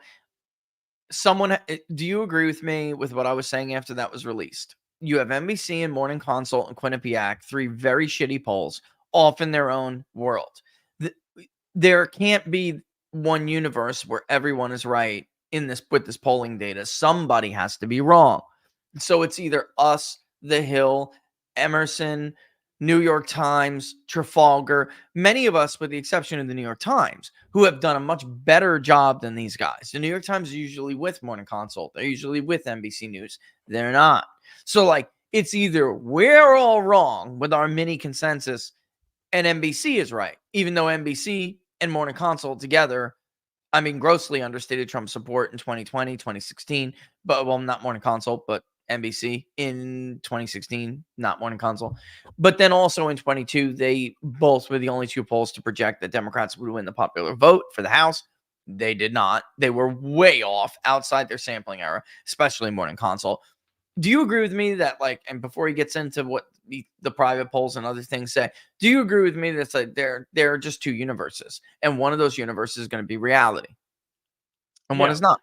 Right, and you see that reinforced by polls in New York, New Jersey, Oregon.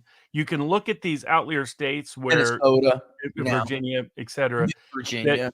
You can look at these states that you may not even think are competitive, but look at the baseline from where they polled before, and are you seeing a like trend? And what we're seeing across the board is Trump doing, on average, 4 to 5 points better in about 90% of the polls than he was doing in 2016 or 2020. Yep. And so if you project out, that has Trump winning by 1, and it suggests that those people that have it being tight or leaning Trump are the ones that are accurate. 0.5. I did the math over the weekend. If you project it out, he wins by a rounded 1 point, 0.5 in the popular vote, and he wins 312 electoral votes. All right. So, and again, this idea like, oh, it's, Nate Silver and his fake model. It's like 286 one day for one and 282 the other. Like, that shit's not going to happen, dude. It's going to break in one direction like it always does. This is not 04 anymore. We're not in that world anymore. All right. In 16, it broke. He got 306. In 2020, it broke for Biden. He swept them. That's the way it happens. But okay, let me put. Well, we could go to the poly market markets, and I think they have election forecast, and we can look at those odds and compare them to where we would place the odds compared to the betting markets. The betting markets like are 30 more seconds to Halpern out of the way, and we'll do that. Oh okay? yeah. Let me just because he's going to bring up like this idea that the public polls now appear to be catching up to the private polls, which support what Trump bullish people have been saying.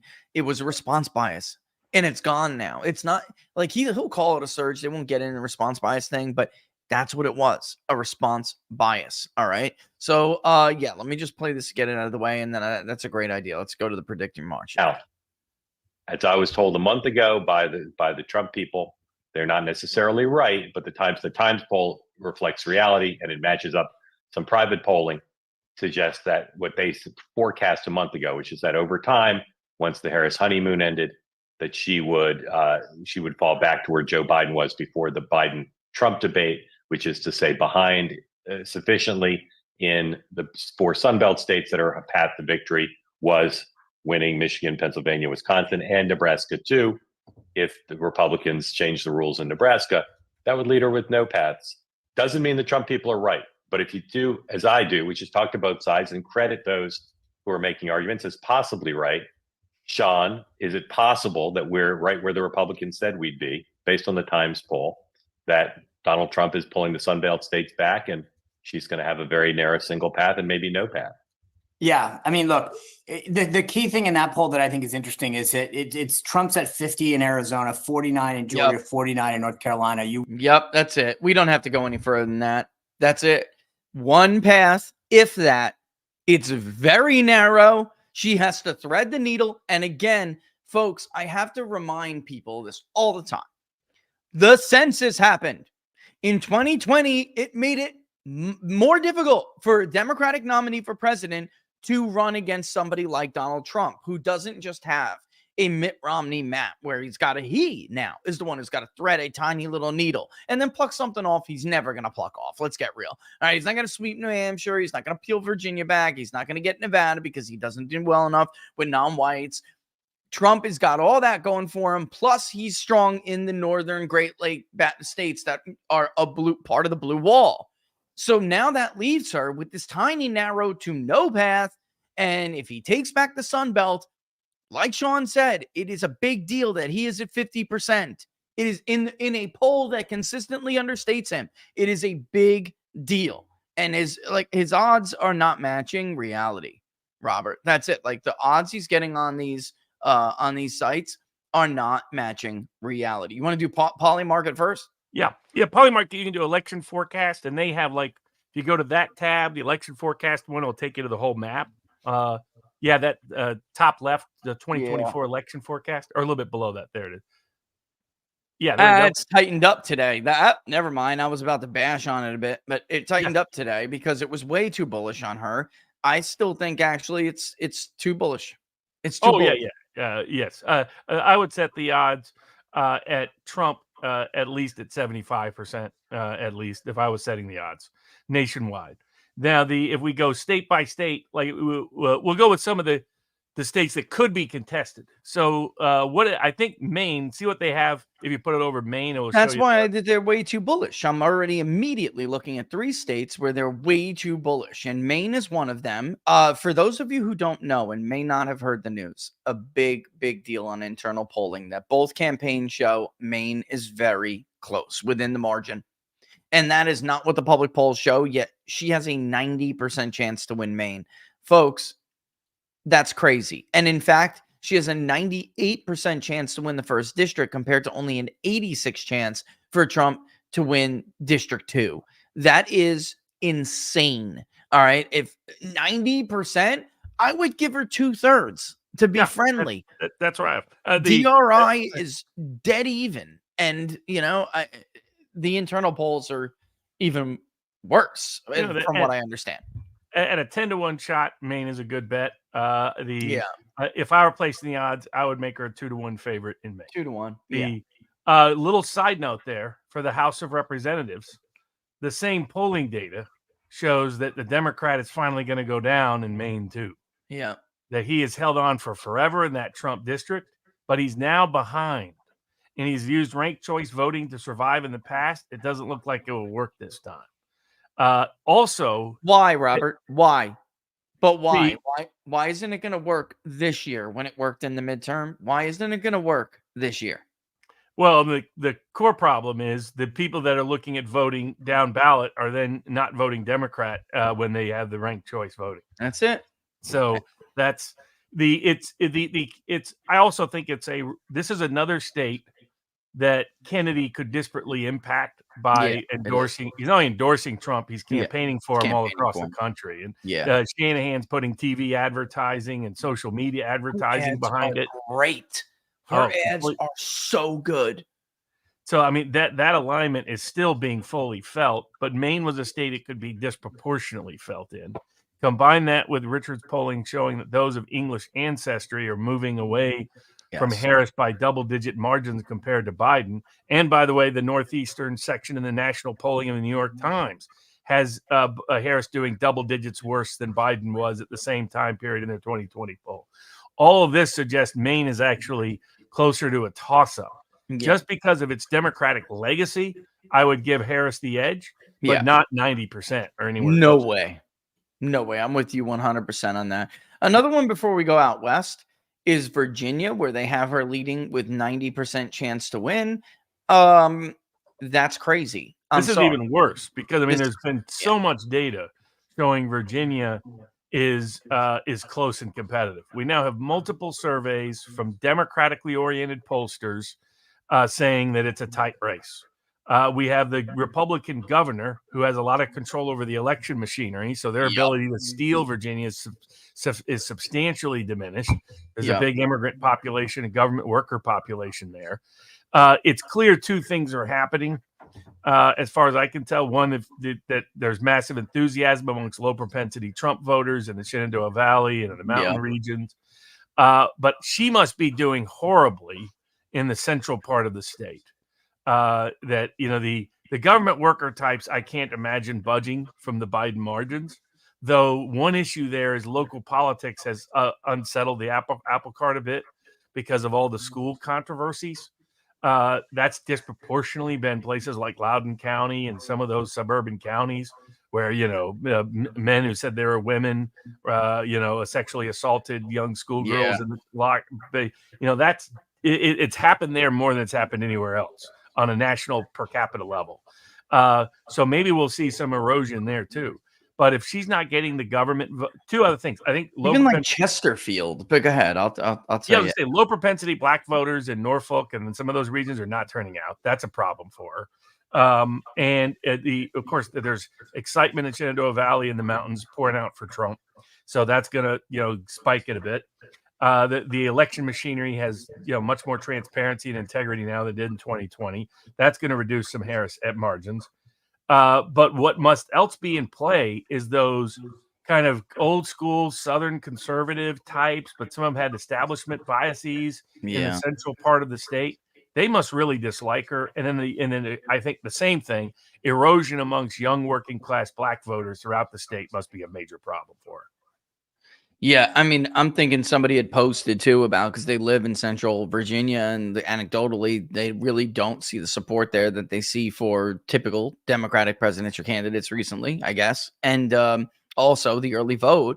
I mean, we don't have party registration, folks, but we do have what's called inference modeling. And we do know what we think. And that's why we tell you don't listen to Tony Boner at Target Fart because he blocked me finally. He blocked me in 2021 when he put out his analysis of the early vote in the governor's race, and he was trying to push back. He called us a right-wing pollster, and we had Youngkin up by 2. I basically told him to blow me, dude, and that he was not right. Is that his data was bad, but also his inference modeling was not good. It's just not correct. And he was projecting that McAuliffe would win or was winning at that point, the 18 to 29 vote overwhelmingly. And he mocked us for having a very close, like 10 point to maybe high single digit margin for McAuliffe with 18 to 29-year-old. And that's exactly what happened. We were absolutely right. And we are also projected that the Shenandoah Valley would be much closer to 19%, not 14, 15. Youngkin is telling people for real, Robert, that Trump has a real shot in Virginia. And he would not run around and risk his reputation telling these donors, give us the money, give him the money for Virginia. He wouldn't do it if he really didn't believe it, and I got to tell you, man, we had to drive, Laura and I just had to drive through, very what are becoming more liberal areas of Central Virginia, like Chesterfield, this like these very affluent is what the media loves to call them, these affluent suburbs. And I didn't see a damn Harris sign anywhere. I saw Trump signs everywhere. And Laura was like, is this a red county? And I'm like, no, it's not. In fact, like Youngkin won by barely losing it, and it looks like you're driving through like rural North Carolina or something. It was really astonishing to see. But then I guess, what do you want to do next? The Great Lakes? What's New Hampshire? Okay, let's do New Hampshire. Oh, this is even worse, by the way. Oh, no, it's down. It's down from the last time. It's 90%, but it is it's down. I thought it was like 94 last time I looked. And here, Virginia, I would set the odds at 40% chance of Trump winning, just because there's been too much data from too many places at this point. It's clearly in play, way above the 11% they're giving it. And with New Hampshire, I'd say 30%, only a little less than Maine because we got that whole Southern New Hampshire thing. We got to figure out how that's going to translate all these Massachusetts people. But a lot of them are English ancestry. So if there's double-digit erosion amongst that vote in the Northeast that you found amongst that group, that's confirmed in even the New York Times regional polling data, and that we're seeing in parts of the New York and New Jersey polling data, then New Hampshire is very much back in play. And people forget, 2020 was a big margin. 2016 was not. 2016 came down to the last few thousand votes in the Senate. I would say 30% chance of Trump taking New Hampshire, a lot better than the 11% that's currently listed. New Hampshire's a pain in the butt to poll too, folks. It really is. They have like this history of messing with pollsters. It's been like a long tradition. They love to do it. Before, tidbit here, a little fun fact, before the big loss in for Hillary Clinton in Michigan to Bernie Sanders in the primary, the previous record for a primary poll miss was actually New Hampshire. It was the year Gary Hart was forced out of the race. All right, so we could yeah, do where do you want to go now? Pennsylvania next, sort of, Okay, which is a bit of a hybrid of the two. So they have it 50-50. I don't. I think it's about 75% chance of Trump. So so that's where I would set the odds is Republican 75%. And of note, but the way in which people might like to bet it is that the Senate, one, you could bet swing state sweep, which you can get at 10-1 because these votes all vote alike, and that's much better odds than even money.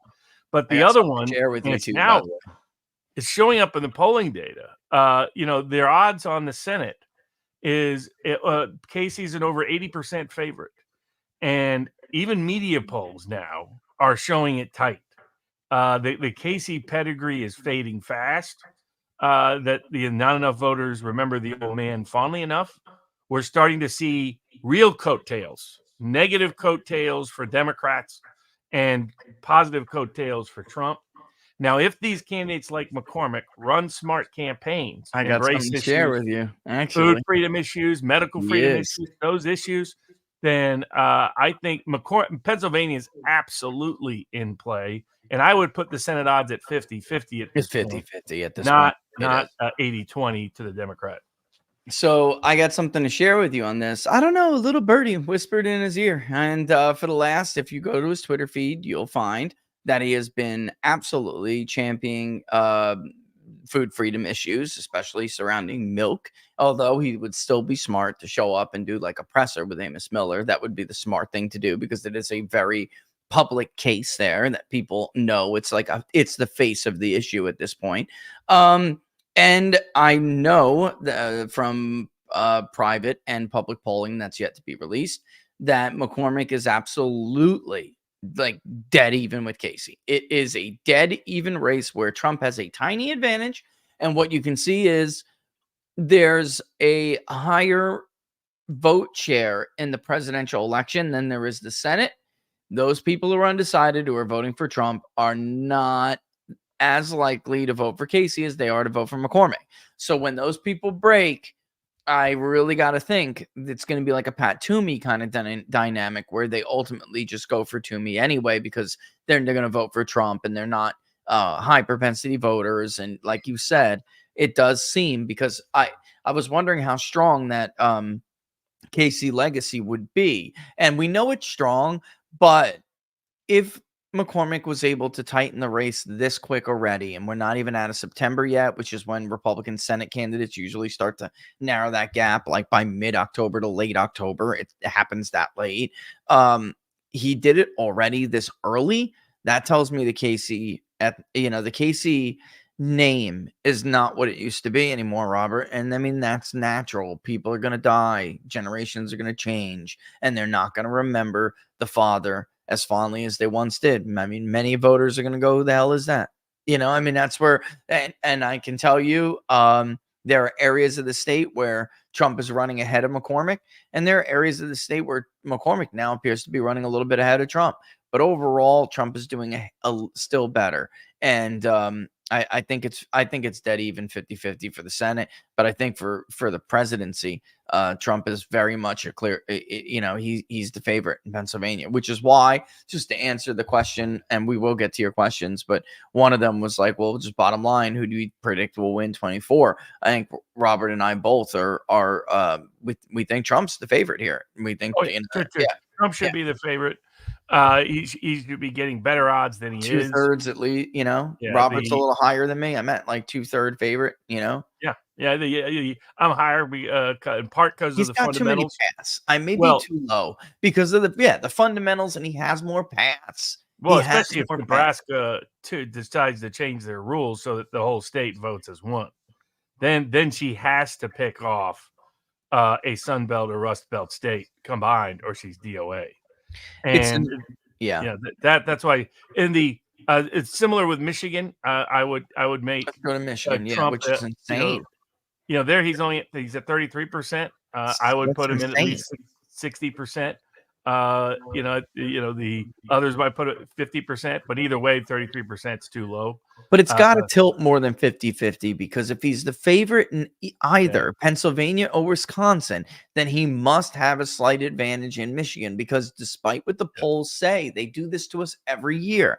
They will vote together, or at least, Exactly. And the thing is, you look at the groups that made it a little bit more democratic last election.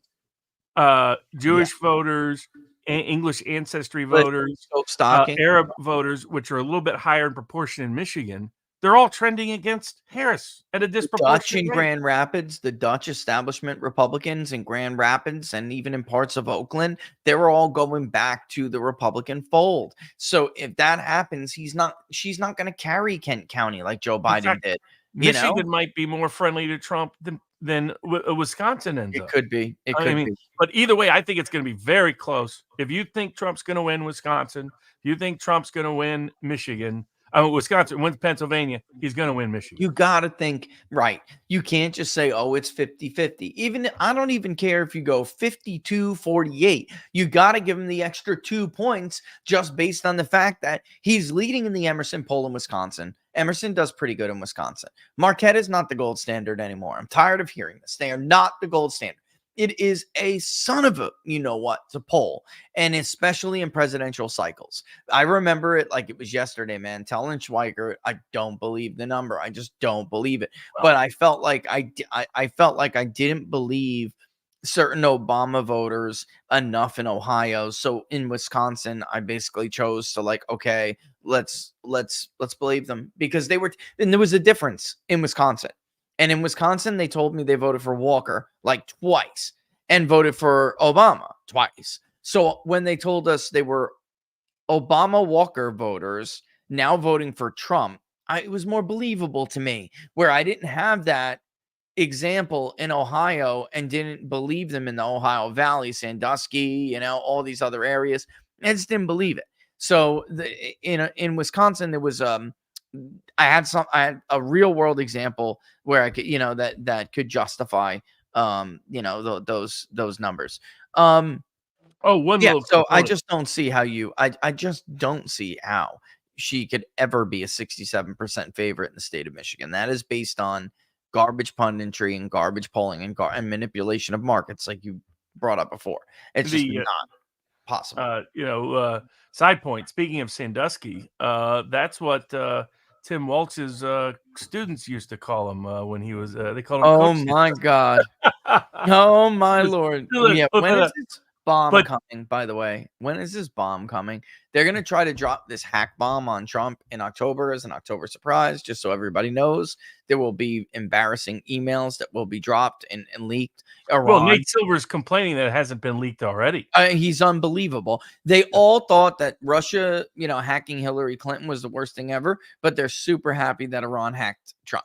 It's unbelievable. It goes to show you, and really it should make it very clear where these people are and who they are. Well, and my hunch is Iran isn't the real source.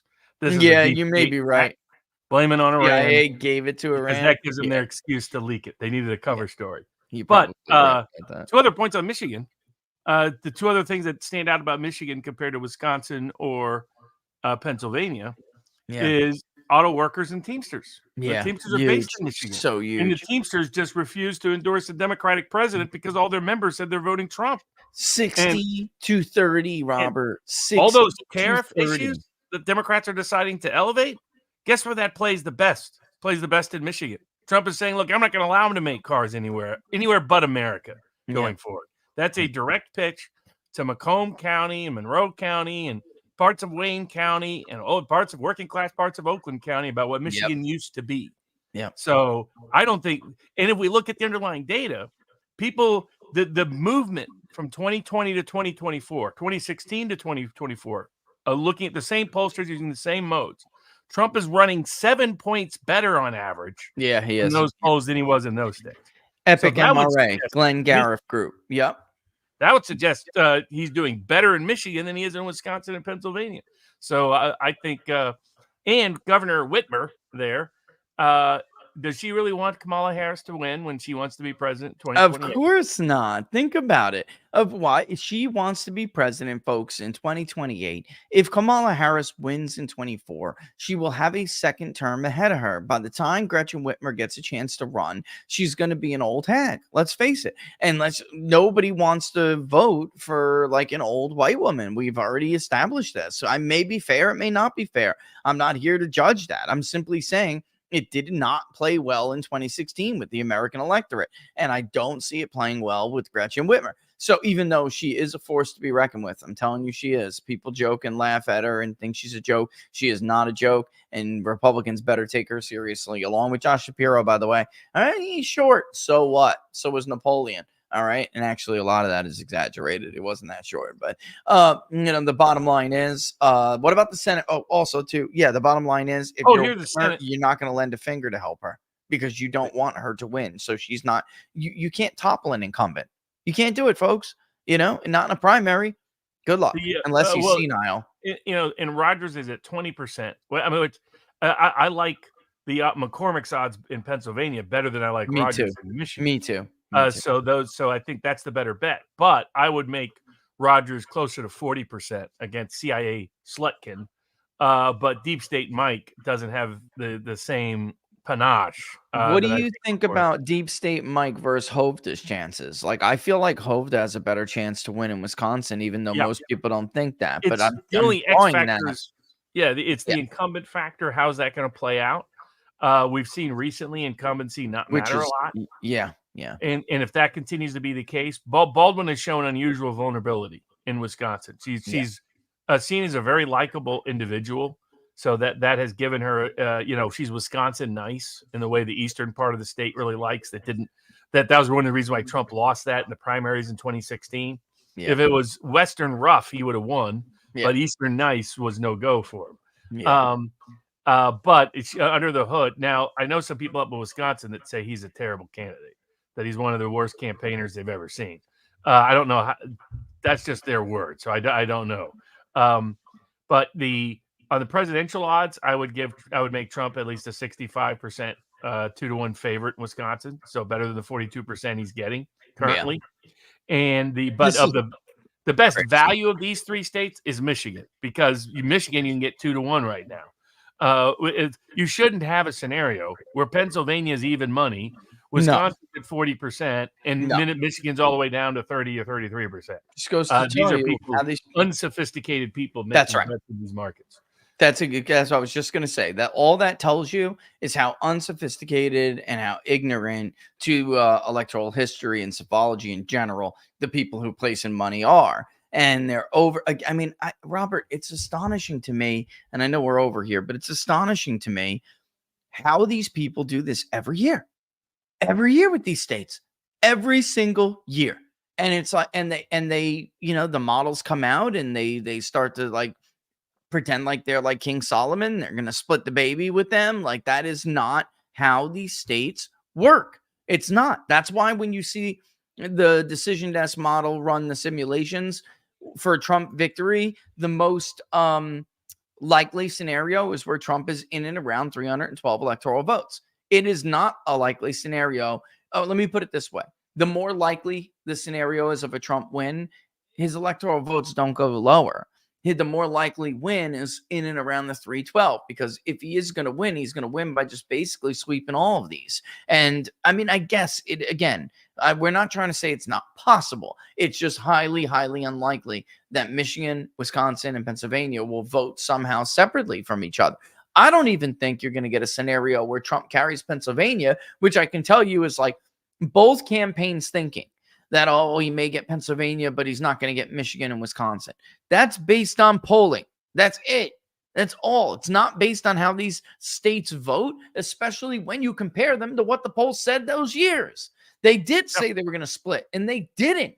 George Bush, he targeted the hell out of Pennsylvania. He did, I'm going to split Pennsylvania off. It got close, but guess what? It still voted with Wisconsin and Michigan. It just and Wisconsin.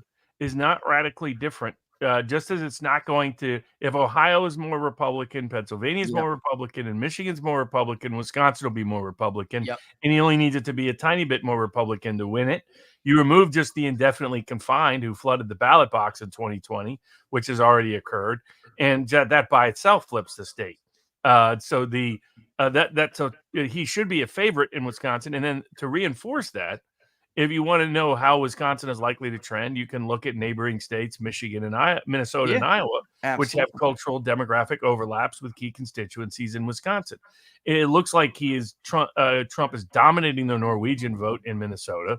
That's a big portion of the vote in Wisconsin, a key decisive vote. And Wisconsin, more so than Michigan and Pennsylvania, is very rural. It's about 2/3 small town, small areas. It's not a big urban centric state the way Michigan is with Detroit, the way Philadelphia and Pittsburgh dominate Pennsylvania. So you look at, well, we have some comps. We have Iowa and rural Minnesota that share a lot in common with rural Wisconsin. And if you go back to their voting trends history, tend to trend together in their voting patterns over time. And what does that show? That shows a blowout in Iowa and much closer in Minnesota. Again, that would mean Wisconsin's going to vote Trump and vote for Trump by 3 to 4 points. And so so you combine that with where things are moving with Mexican-American voters in the Sun Belt and where it's moving with young voters and working class Black voters in the South. And you can see why Harris is going to get shut out of the Sun Belt, going to get shut out of the Southwest, and get shut out of the Rust Belt. It's DOA time in the Democratic Party. And yet we still have these numbers. This is insane to me that they give her a 43% chance to take North Carolina. And I mean, look, they have like Florida less likely to go for Trump than some of these other states that we talked about. Let me put it this way, folks. It's more likely that Trump carries Maine than it is for Kamala Harris to carry Florida. And yet we're not there. I mean, that's just crazy. And that's look at Arizona and Nevada. Where that's what I was going to go to next. Absolutely. Let's go to Arizona first. Okay. So 63% for Trump. I would put him at an 80% favorite at this point in Arizona. But where you get the best values, you go right over to Nevada. Look at this. He's at 50-50. I mean, these states are too correlated. Why? Because they have similar voting groups. So there's a lot of young voters in Phoenix area, a lot of young voters in Las Vegas, big Mexican-American vote in Arizona, big Mexican-American vote in Nevada, decent little small. It's small, but 5-6% Mormon vote actually in both states. The underrepresentation of the post-college educated, but that's more so true in Nevada than it is in Arizona. What does that mean? Harris's best group, post-college whites, are less represented in Nevada than Arizona. It means Nevada is like to vote very close to Arizona. It has in recent cycles, and more likely in this cycle than in before. So it's another correlation. And, I would make Nevada at this point, 65-70% chance it votes Trump. If look at these numbers in Arizona. Whites, Trump plus 13, just so people understand, white voters in Nevada vote more Republican. So like that would mean Trump is going to carry whites by around 16 points in the state of Nevada. And he's in the 40s in Arizona with low 40s in Arizona with Hispanics. He doesn't even need that in Nevada in order to win. But let's say he gets that. The Clark County's going to Trump by like 2 points then. You know what I mean? This is, and if that happens, it's a freaking wrap because there's no world. I mean, I guess you could make the argument. Maybe the educated voters in Washoe, the educated white voters in Washoe vote to the left. They sat down with those educated white voters in Washoe at the diner? And every single one of them life was a lot better under Trump. Well, life was better under Trump. And even in Arizona, I mean, because that's not all the vote that's there. In Arizona, she's only winning whites with a college degree, which is 4 years or more. She's only winning them by 9. I mean, that is like, and that's a half smaller of Biden's margin. That's post college. That's much smaller in Nevada. That's why she's in big trouble. She's got problems with 3 different unique groups, working class. Now, what they all share in common is they're working class voters and they're younger. But otherwise, it's Black working class younger Black men in the South, working class Hispanics in the Southwest, and working class non-Hispanic whites in the Midwest.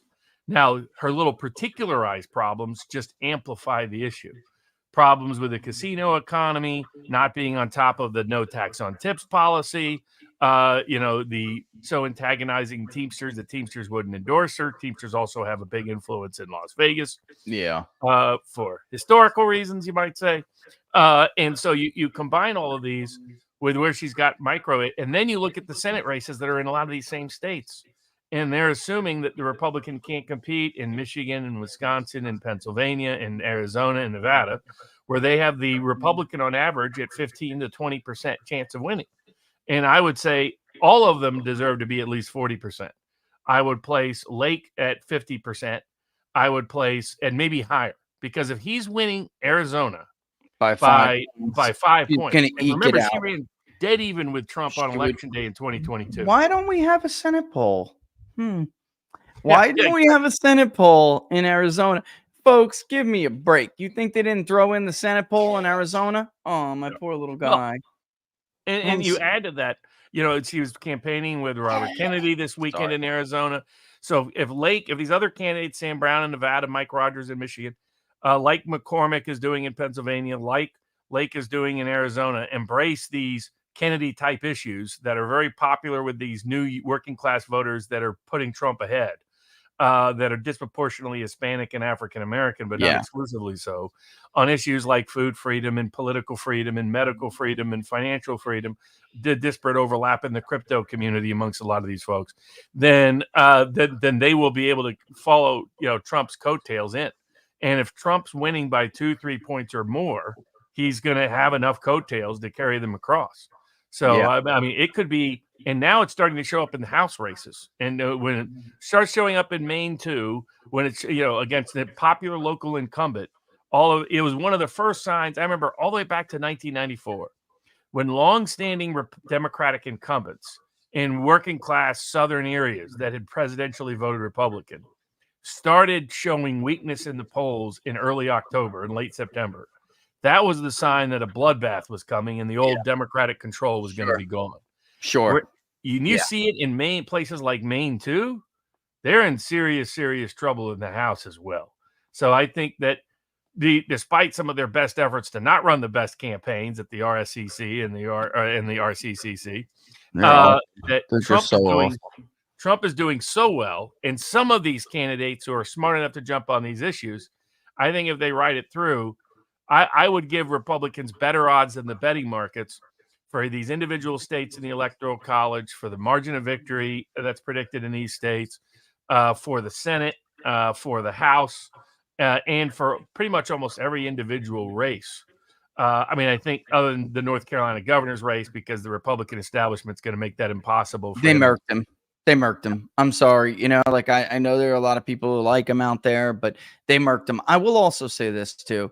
I'm tired of Republicans bitching and moaning about a double standard. Yes. All right. I am old enough to remember when a Democratic candidate for the state house whored herself on OnlyFans and not only was not forced to leave the race, but still damn near won that race in Henrico County. So of course I get it, but you have to understand you're held to a different standard. So if you are on porn chat forums talking about, I'm not even going to repeat what I read about his sister-in-law. Right. If you're doing that shit and then pretending to be some evangelical hero, they're going to get you. It doesn't mean it's right or not. I think Mark Robinson would have made a fantastic governor. If you're a Republican, it's not going to fly. Or you should have led with it, Robert. You should have led with it. Well, it's the thing within certain communities. So the black preacher, politically active community, there's a long history of nail everybody. Let's get real. Sister, why don't we take you in the back to talk about these problems? It comes with the territory. Well, what's the fun being a preacher? Get real. Personally minister to people. I have a friend who kicked the shit out of his pastor because he found him with his mother. Okay. I have a personal friend who kicked the dog shit when he was 19 out of the pastor because dad was at work and he came home from school and found his mom with the preacher. So that shit happens. Oh my God, Oh, that yes, was yes. so funny. But Kicked yeah, his ass literally down the front porch, dude, rolling his ass with his foot. It was hilarious. And then I'm like, oh, let me get in there. Little piece of shit. Stay away. Stay away from Lone. But otherwise, the election markets are not adequately or accurate. They're pricing it better than all the models. The models have bigger Democratic edges in the states, and for the Senate, and for the House, and for the White House, but they're still not as efficient and as accurate as they could be. Yeah. And so that presents opportunity for people. So there's good opportunity in all of these markets. Say the best Senate odds are still Marino in Ohio. Oh, that my should not be God. a 50-50 bet. That should be an 80-20 Republican edge bet. Seat's going Republican, dude. Yeah, absolutely. Brown's done. He's done. And my favorite Senate long shot would be either McCormick or Lake, getting better than 5-1. Someplace you can get him at 6-1. That those states are trending Republican, but Lake probably has a leg up for two reasons. She's run statewide just last time and ran pretty dead even with Trump's margins in 2022. So that means if she mirrors that again, she's in like Flint. And Trump's probably going to have a bigger edge in Arizona than Pennsylvania. Not a guarantee. I mean, I could easily see Pennsylvania being +4, +5 Trump as well, and the way the vote is breaking in those areas. I mean, pollsters that have historically, Trump is running 4 to 5 points ahead in all of the states. He's running 7 points ahead of his margins in Michigan. So he's running by a bigger margin ahead in certain states. So everything's trending toward Trump. We'll see how and I think the polls are going to understate that. The models are going to understate that. The election betting markets, prediction markets, are going to understate that. Creates an opportunity for those that want to cash in on it, quite literally. Glenn Garra for the Detroit News. They said they got him 8 points stronger than they had him in 2020, and they understated him in 2020. So they're even writing up in their articles for the Detroit News, look, we've never had this guy leading before. And by the way, that was in the middle of Harris's poll boom, and they still had Trump up. So I think it's worth repeating what you said before, that it is possible that Michigan ends up being stronger for Trump than at least one of the other two Great Lakes states. It is, because I've seen it. I saw it myself in the last Rust Belt poll, Robert. He was too strong in the Southeast. She should be crushing him like Biden did in Oakland to offset how bad she's going to lose Macomb and Monroe, which he lost pretty bad, but he didn't lose as bad as Hillary. I think she's headed for a bigger loss than Hillary in Macomb and Monroe, which have to be canceled out by Oakland, because then if you're a Democrat, you need to do that, maybe come out a little bit ahead, which both of those candidates did. And then you take Wayne to offset the rest of the state where you're going to lose with, give or take here and there a couple of counties. That's it. She's running behind in Wayne. She's running behind in the polls and surveys out of Philly. 36% in Wayne County is huge problem for her. 36% would be not just a 1 point win, which is what that poll had. They had him at 36% in Wayne, but he was up by 1 statewide. Folks, if he takes 36% in Wayne County, I don't even see the math for her. She's going to lose by I don't think it would be 1 point. I think it would be 3, right? I mean, there's just no way. I mean, I would put the median margin of victory, if I was setting spreads, would be Trump 3.5 in Pennsylvania, Trump 3 in Michigan. That's bullish. Trump 3 in Wisconsin, Trump 5 in Arizona, Trump 3 in Nevada. This is outside. That's where I'm at in Nevada too. 2 to 3 points in Nevada. He's going to win it. He's going to. And those are the kind of margins that, as JD Vance told Tucker Carlson, we know about at 11 p.m. Yeah, and I'm telling you, I saw those polling the race with Laxalt and Lombardo. I saw those voters who were telling us they were undecided. You could see Laxalt, he was ahead, but the loss was baked in the cake because he was trailing in Washoe, and it was basically no undecideds. The undecideds were in Clark, and there were people who were somehow voting. They told us they would vote for Trump, but they don't know what they're doing with Laxalt.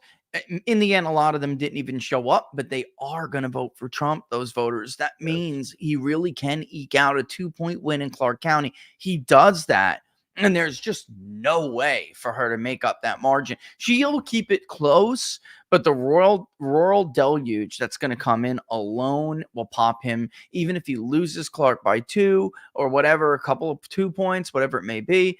He's not going to lose Washoe by 5 again, bro. That's not going to happen this time, guys. I got to tell you. So, if there was some weird thing that did happen where she held Washoe, but Clark was even, or Trump +2 or her +2, the rural numbers alone could pop it to Trump +2, and if Clark ends up being even, it'll be a Trump +3. I mean, that's it, guys. You want to do a speed race through these real quick? I mean, we could do them real quick. Yeah. I know we're over I'll give my final predictions right after we answer the questions.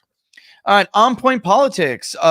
Hey, Rich and Barnes, glad to see you guys. I will get in touch with you. All right, I will follow you. He's doing a cool, his own YouTube channel.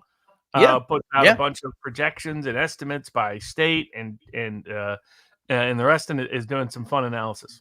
I'll be happy. I'll be happy to do your show, man. I'll follow you on X, and then give you Laura's number. She's the gatekeeper. She's the scheduler. If I touch her schedule, she flips out with good reason. I F it up all the time. The second one, did you see the note from the assassin, Robert, the second assassin? It's the DOJ putting a bounty on Trump's head. I understand why people feel that way. What the hell is the Department of Justice doing? This entire branch needs to be cut in half at least. I mean, the executive branch is out of control, Robert. Like, they're like at this point condoning the killing of Donald Trump. They are. Let's be real. And how the hell, Robert, did the second assassin know about the change in Trump's schedule, that he was going to be on that 9 at that point? How did he know where the weak point of entry was, where the perimeter's weakest, least secure place? How did he know all this, Robert? Somebody had to be telling him, just like somebody told the first assassin, I will not name. No, by the way, the one building with a line of sight to the president, the counter sniper team just won't be watching. I mean, come on, bro. This is bullshit. There are people involved. And I'm going to put this in our next national poll, by the way. Do you think that some government agency has a hand in these attempted assassination attempts? I want to know what the number is on that, because I'm telling you, I do. And I think you got to be naive as hell. You fall off the damn turnip truck yesterday, bro, if you don't believe that they had some hand in this. There's just no way, Robert. Come on. What are your thoughts? Yeah. But credit to Trump, the way he handles it. It's because he was on with Cheryl Atkinson, and he was like, I get exercise by playing golf, and that used to be safe. I know. He's a freaking rock. This guy. He's utterly if their goal was intimidation, it hasn't worked. He's utterly unfazed. You're right. You think Trump can get under 10% in New York? Yes. You talking about the margin at this point? I do. I do. I mean, I have Trump. I have Harris winning New York by 15. Yeah. So it would take a big sweep, but it continues to be close in the polling in New York. Yeah. And I mean, it really comes down to how strong he really is in those 5 boroughs. That's where, like, the Siena College poll has him doing like 14 points better in the boroughs. If that's true, do you have votes? How many votes are there? And then when you look north in like Clinton County, for instance, which has been trending Democratic, he would have to sweep that back over too. Like, he'd have to run a lot similar to what's his name, Lee Zeldin. But yeah, I mean, it would be a huge boom to Republicans down ballot. I also think New Jersey is going to be surprisingly close as well. I think it will be single digits in New Jersey. Yeah. But they'll steal it in Bergen County, so don't get your hopes up. I mean, I'm sorry. It's a machine. I don't want to hear any stupid fake election expert tell me they don't cheat. My very first election, I watched them cheating like crazy in Asbury Park, filling in each other's ballots at the in-person site on election day, handing out Lucy's of Newports. I'm like, oh, bro, Bernie, you didn't vote, vote. And then what about your cousin? Is he here? No, you vote for him too. You get 2 cigarettes. That's the way it was. I'm not kidding. I mean, the place is a total machine. It's a Tammany situation over there. Did you see Wall Street Apes post on X regarding the massive amounts of people registering to vote without ID in key swing states? Not technically correct. It's not correct. Yeah. People keep getting that wrong. So all that is it matches for people, the election officials confirm certain Social Security numbers information, but people are misinterpreting it as meaning that it's without ID. That's not the case. So I keep seeing this go viral everywhere, and it's unfortunate Yeah. Because some, Wall Street apes, have good channels otherwise. But a lot of people, I've seen Tim Pool even fall for this, and they end up focusing on Yeah. something that's not a risk, as opposed to things that are risks related to mass mail-in voting. So this constantly gets put out there. It's not accurate information. I just gotta and bring this up as well. Kent County, which is the second largest population wise, there is no Republican office. I live here and I never see anyone from the Republican side going door to door, only Dem.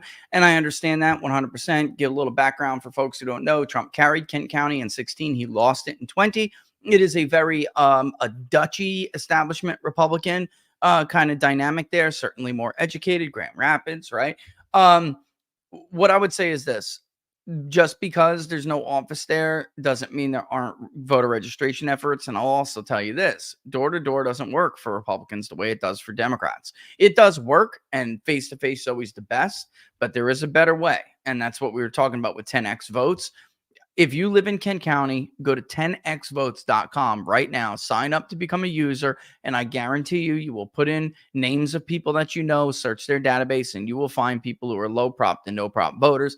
Get their ass to the polls. Kent County is filled with them. Yeah, there's just a better way to do it if you're a Republican. What is the outlook for the House? Is 218 plus realistic? Assuming Trump wins, it would be nice to get some legislation passed instead of executive orders, which could be dumped the moment a D gets to the White House. 100% Samuel. Really great comment. I mean, Robert, I think it's hard to see a Trump win without him dragging some of these losers across the finish line. They are underperforming him badly, but and they're starting to catch up. And they are not, some candidates because they're doing well, but it appears to be one big group that was voting Democrat down ballot were Kennedy voters. So they were 5%, but they were voting 60-40, 65-35 Democrat. Now they're voting Republican. And because they're voting Trump and because Kennedy's out there saying to vote Republican down ballot. Yeah. That plus I think real dislike of Harris. Something is translating because guys like Golden and Maine should never be down. This is an incumbent that even though it's a Trump district, he wins it all the time. Lost twice, yeah. If anybody, if he's in trouble, all Democrats are in trouble in close districts. My view is right now that it's not been caught on yet by the modelers and the pollsters and the media and the narrators and the Cook political reports. I would make, like right now, Republicans are 2-1 underdogs to take the House. I would make them 2-1 favorites to take the House. And this might be one of those sweeps that because of the way things are breaking, people forget what they got out of 2022 is very hard to get. They got that straight inside straight that they lost the national popular vote by 3 points and managed to not get crushed in the House. That was the first time Trump wasn't there. He wasn't on the ballot. Right. They can't get Trump, but they couldn't get the Trump vote out on the ground without him. Exactly. They couldn't get Trump out in key districts. And they ran the inside straight without somebody to dominate the national debate in the local congressional district. They're not getting that. And especially if any of these House candidates would pick up on any of these issues, the food freedom, medical freedom, the Kennedy issues, the Tulsi Gabbard issues that people are packing out arenas to see them campaign for Trump on.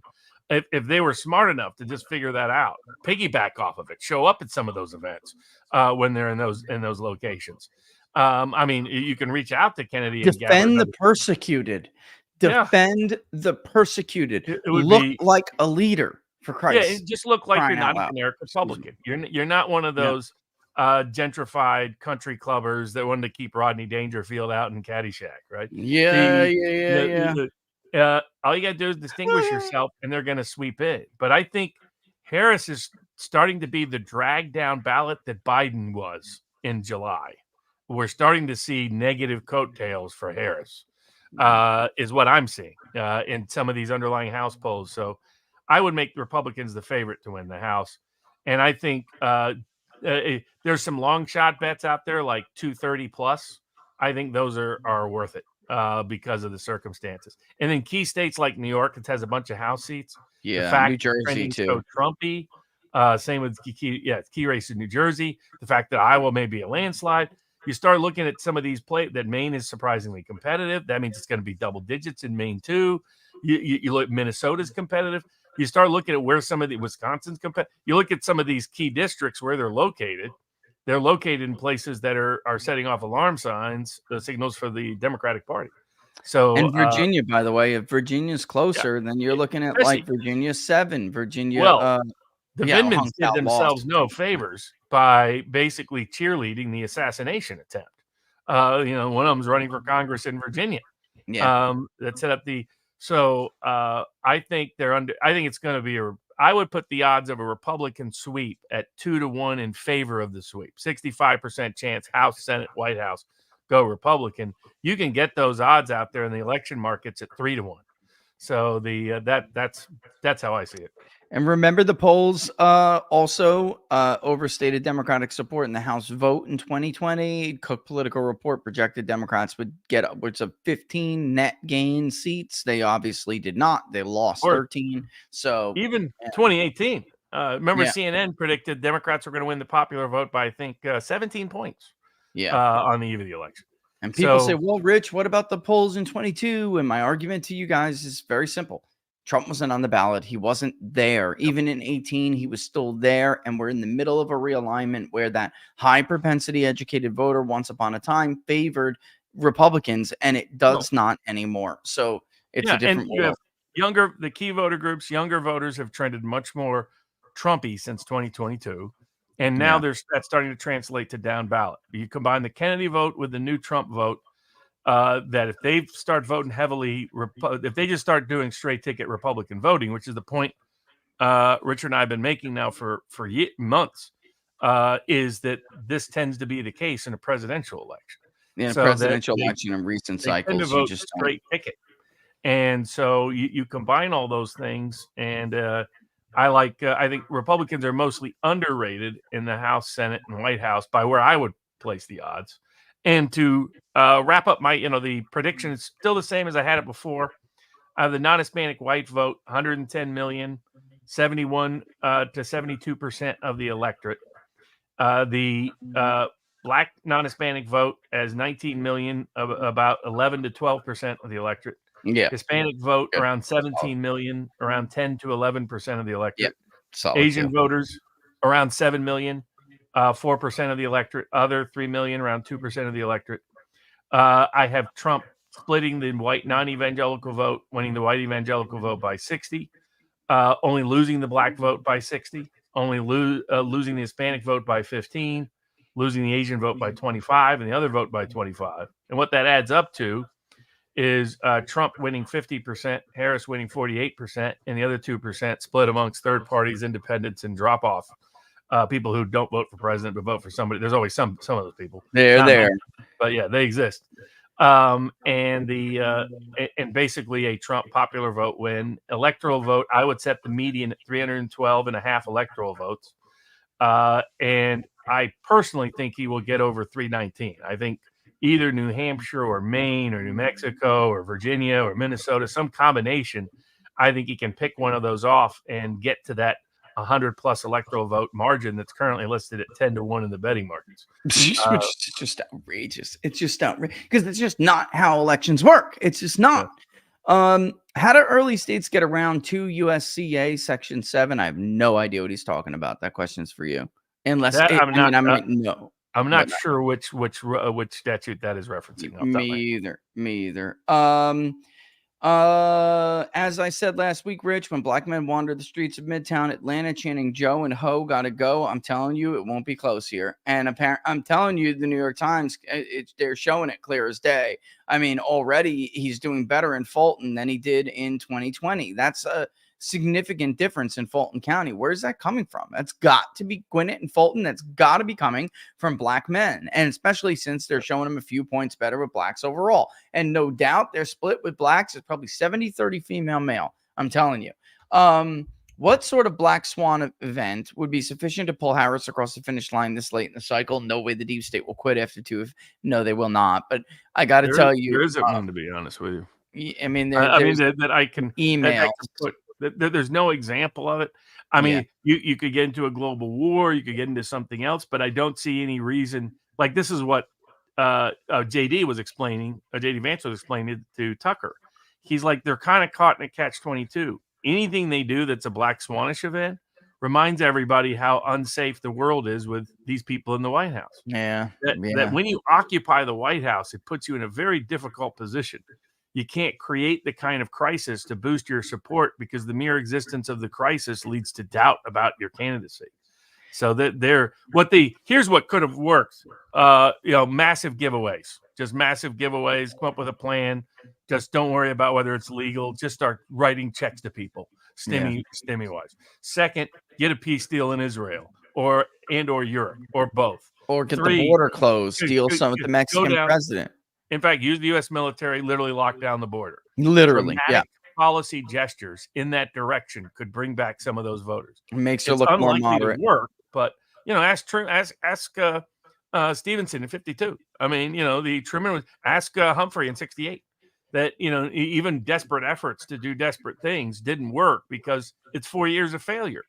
And with Trump was 4 years of success, and that's the paradigm they can't. That's the problem. And the emails apparently are very embarrassing, and there's some really stupid shit that's said in there. But it's funny. The other day I was speaking to this woman. She's a journalist, obviously, and she's seen them. And she's like, oh, we've been really, you got to hand it to us. You're always so tough on us. We've been really disciplined. I'm like, you're so full of shit. You're worried about it backfiring, that if the media seems like they're teaming up with Iran to stop Donald Trump, it's going to backfire no matter what the hell is in those emails. They're full of shit because they really could have published some of them already. And I still think they're probably holding out. And if it looks like they're going to lose, then they'll take any chance they can get because it's not like they're going to lose anything. They have nothing to lose.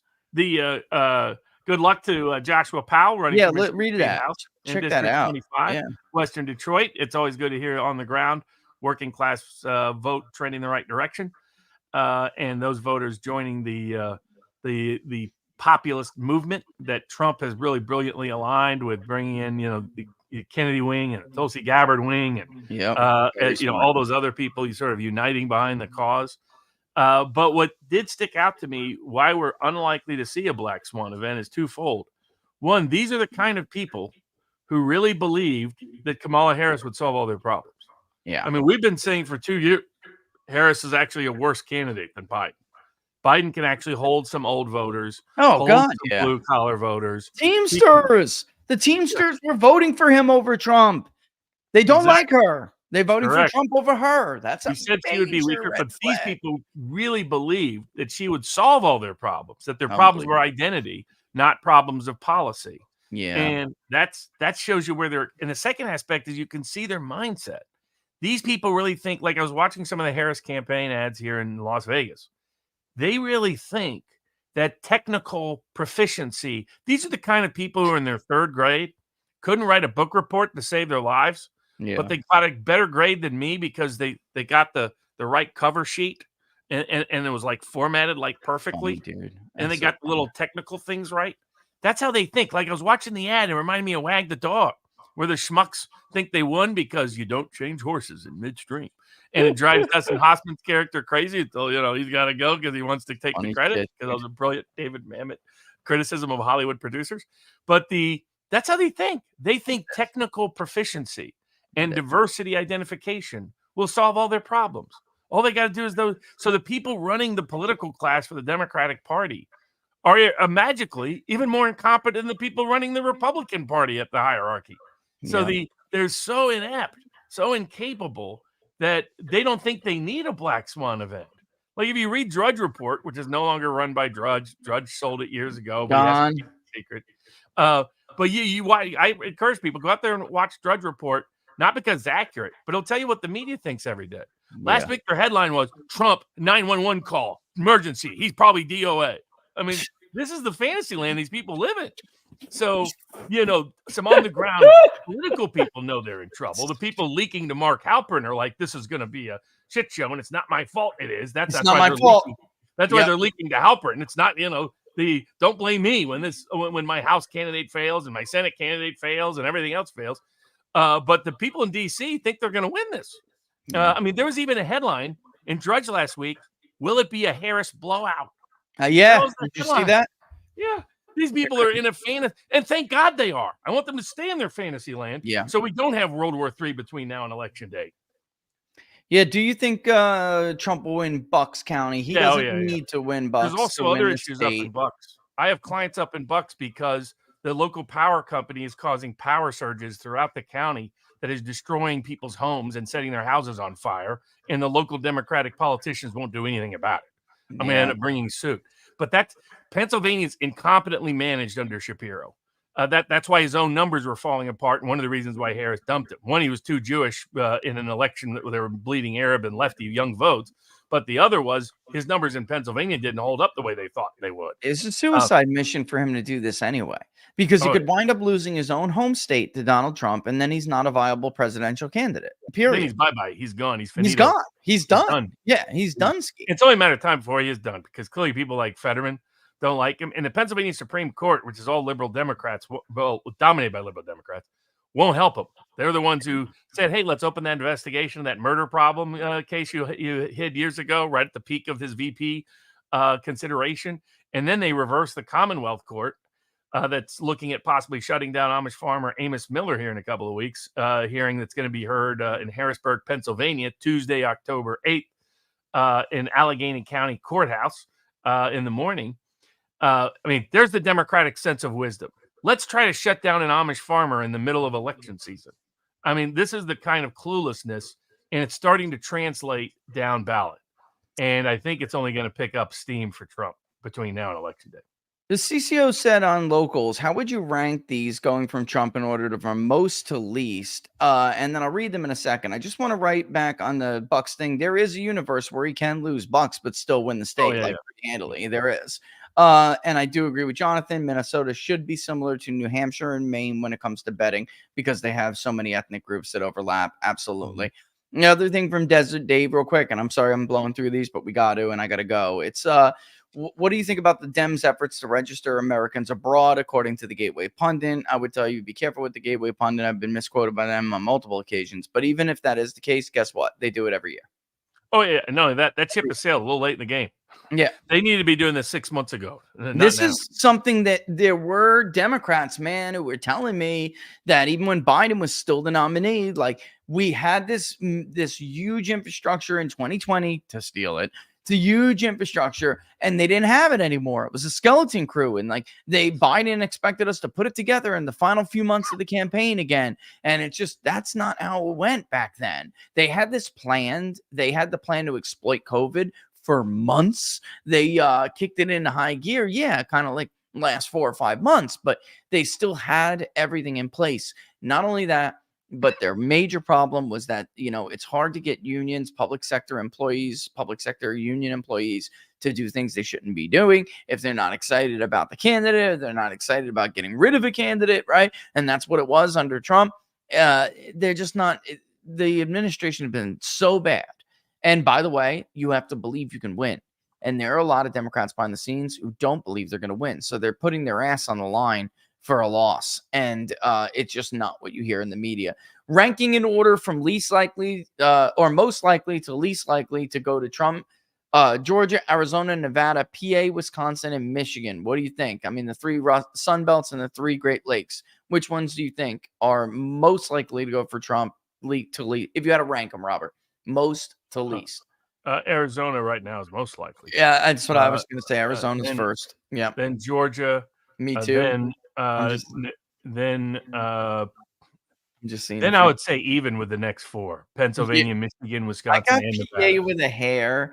I would say Nevada's probably on the bottom, depending on some other data. But I see him winning by 3 or more in all of those states. Yeah, I got it going. I mean, it's so close. You're right. It's so close. I had it Arizona, Georgia, PA, just ahead of Nevada a little. And that's only because Nevada's got an interesting dynamic. Then they're out of the voter pool that they can tap to change Clark County at the last minute. Like, he's going to surge, and they just don't have the votes to mail in drop the way they used to, Robert. They just don't. So you're and there's a Republican governor there who wants to give Lombardo's all over that shit. So I got like PA and Nevada like super, super close to each other, then Wisconsin, then Michigan. Although I totally acknowledge, like what Robert and I were talking about before, it would not surprise me if Michigan ended up being like an anomaly strong for Trump.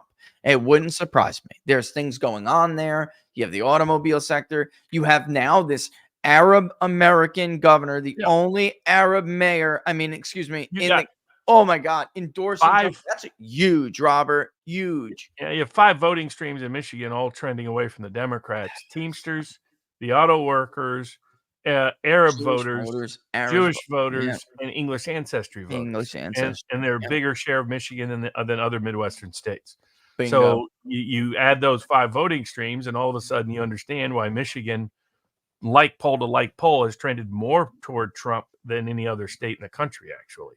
Because you're talking about the same pollsters have moved Trump 7 to 9 points better than where they had him in 2016 and 2020. It's a very, very, very good question. A bunch of good questions all the way around. But Robert, tell them what you got going on over at sportspicks.locals.com, and we'll kick rocks and head out of here until next week, my friend. Absolutely. Remember to continue to support the public polling project to get accurate data from the Rust Belt if you want to get that done. The public polling project will help give you that adequate and accurate information. And where we put up all the political, how much you should bet, when you should bet, when you should sell, what the buy point is, what the sell point is, what percentage of a bankroll you should invest or portfolio you should put on an individual bet on every single aspect of the political betting markets, up posted now at sportspicks.locals.com. All right, folks. Same goes for Robert. Check out sportspicks.locals.com. He's absolutely right. He doesn't forget. I forget every damn episode. Don't forget to support the Public Polling Project. The link is in the description below. Share it far and wide. All right, we're doing well. We're up on the national poll coming up, and we need to get that Rust Belt done, and I can't wait to pull those states. I really can't. All right, Robert, I will see you next week, my friend. All the best, folks. Thanks for joining. Check us out on Locals as well. I'm out like trout. Wednesday, Inside the Numbers with the People's Pundit. Don't forget, noon Eastern Standard Time. Be safe, folks.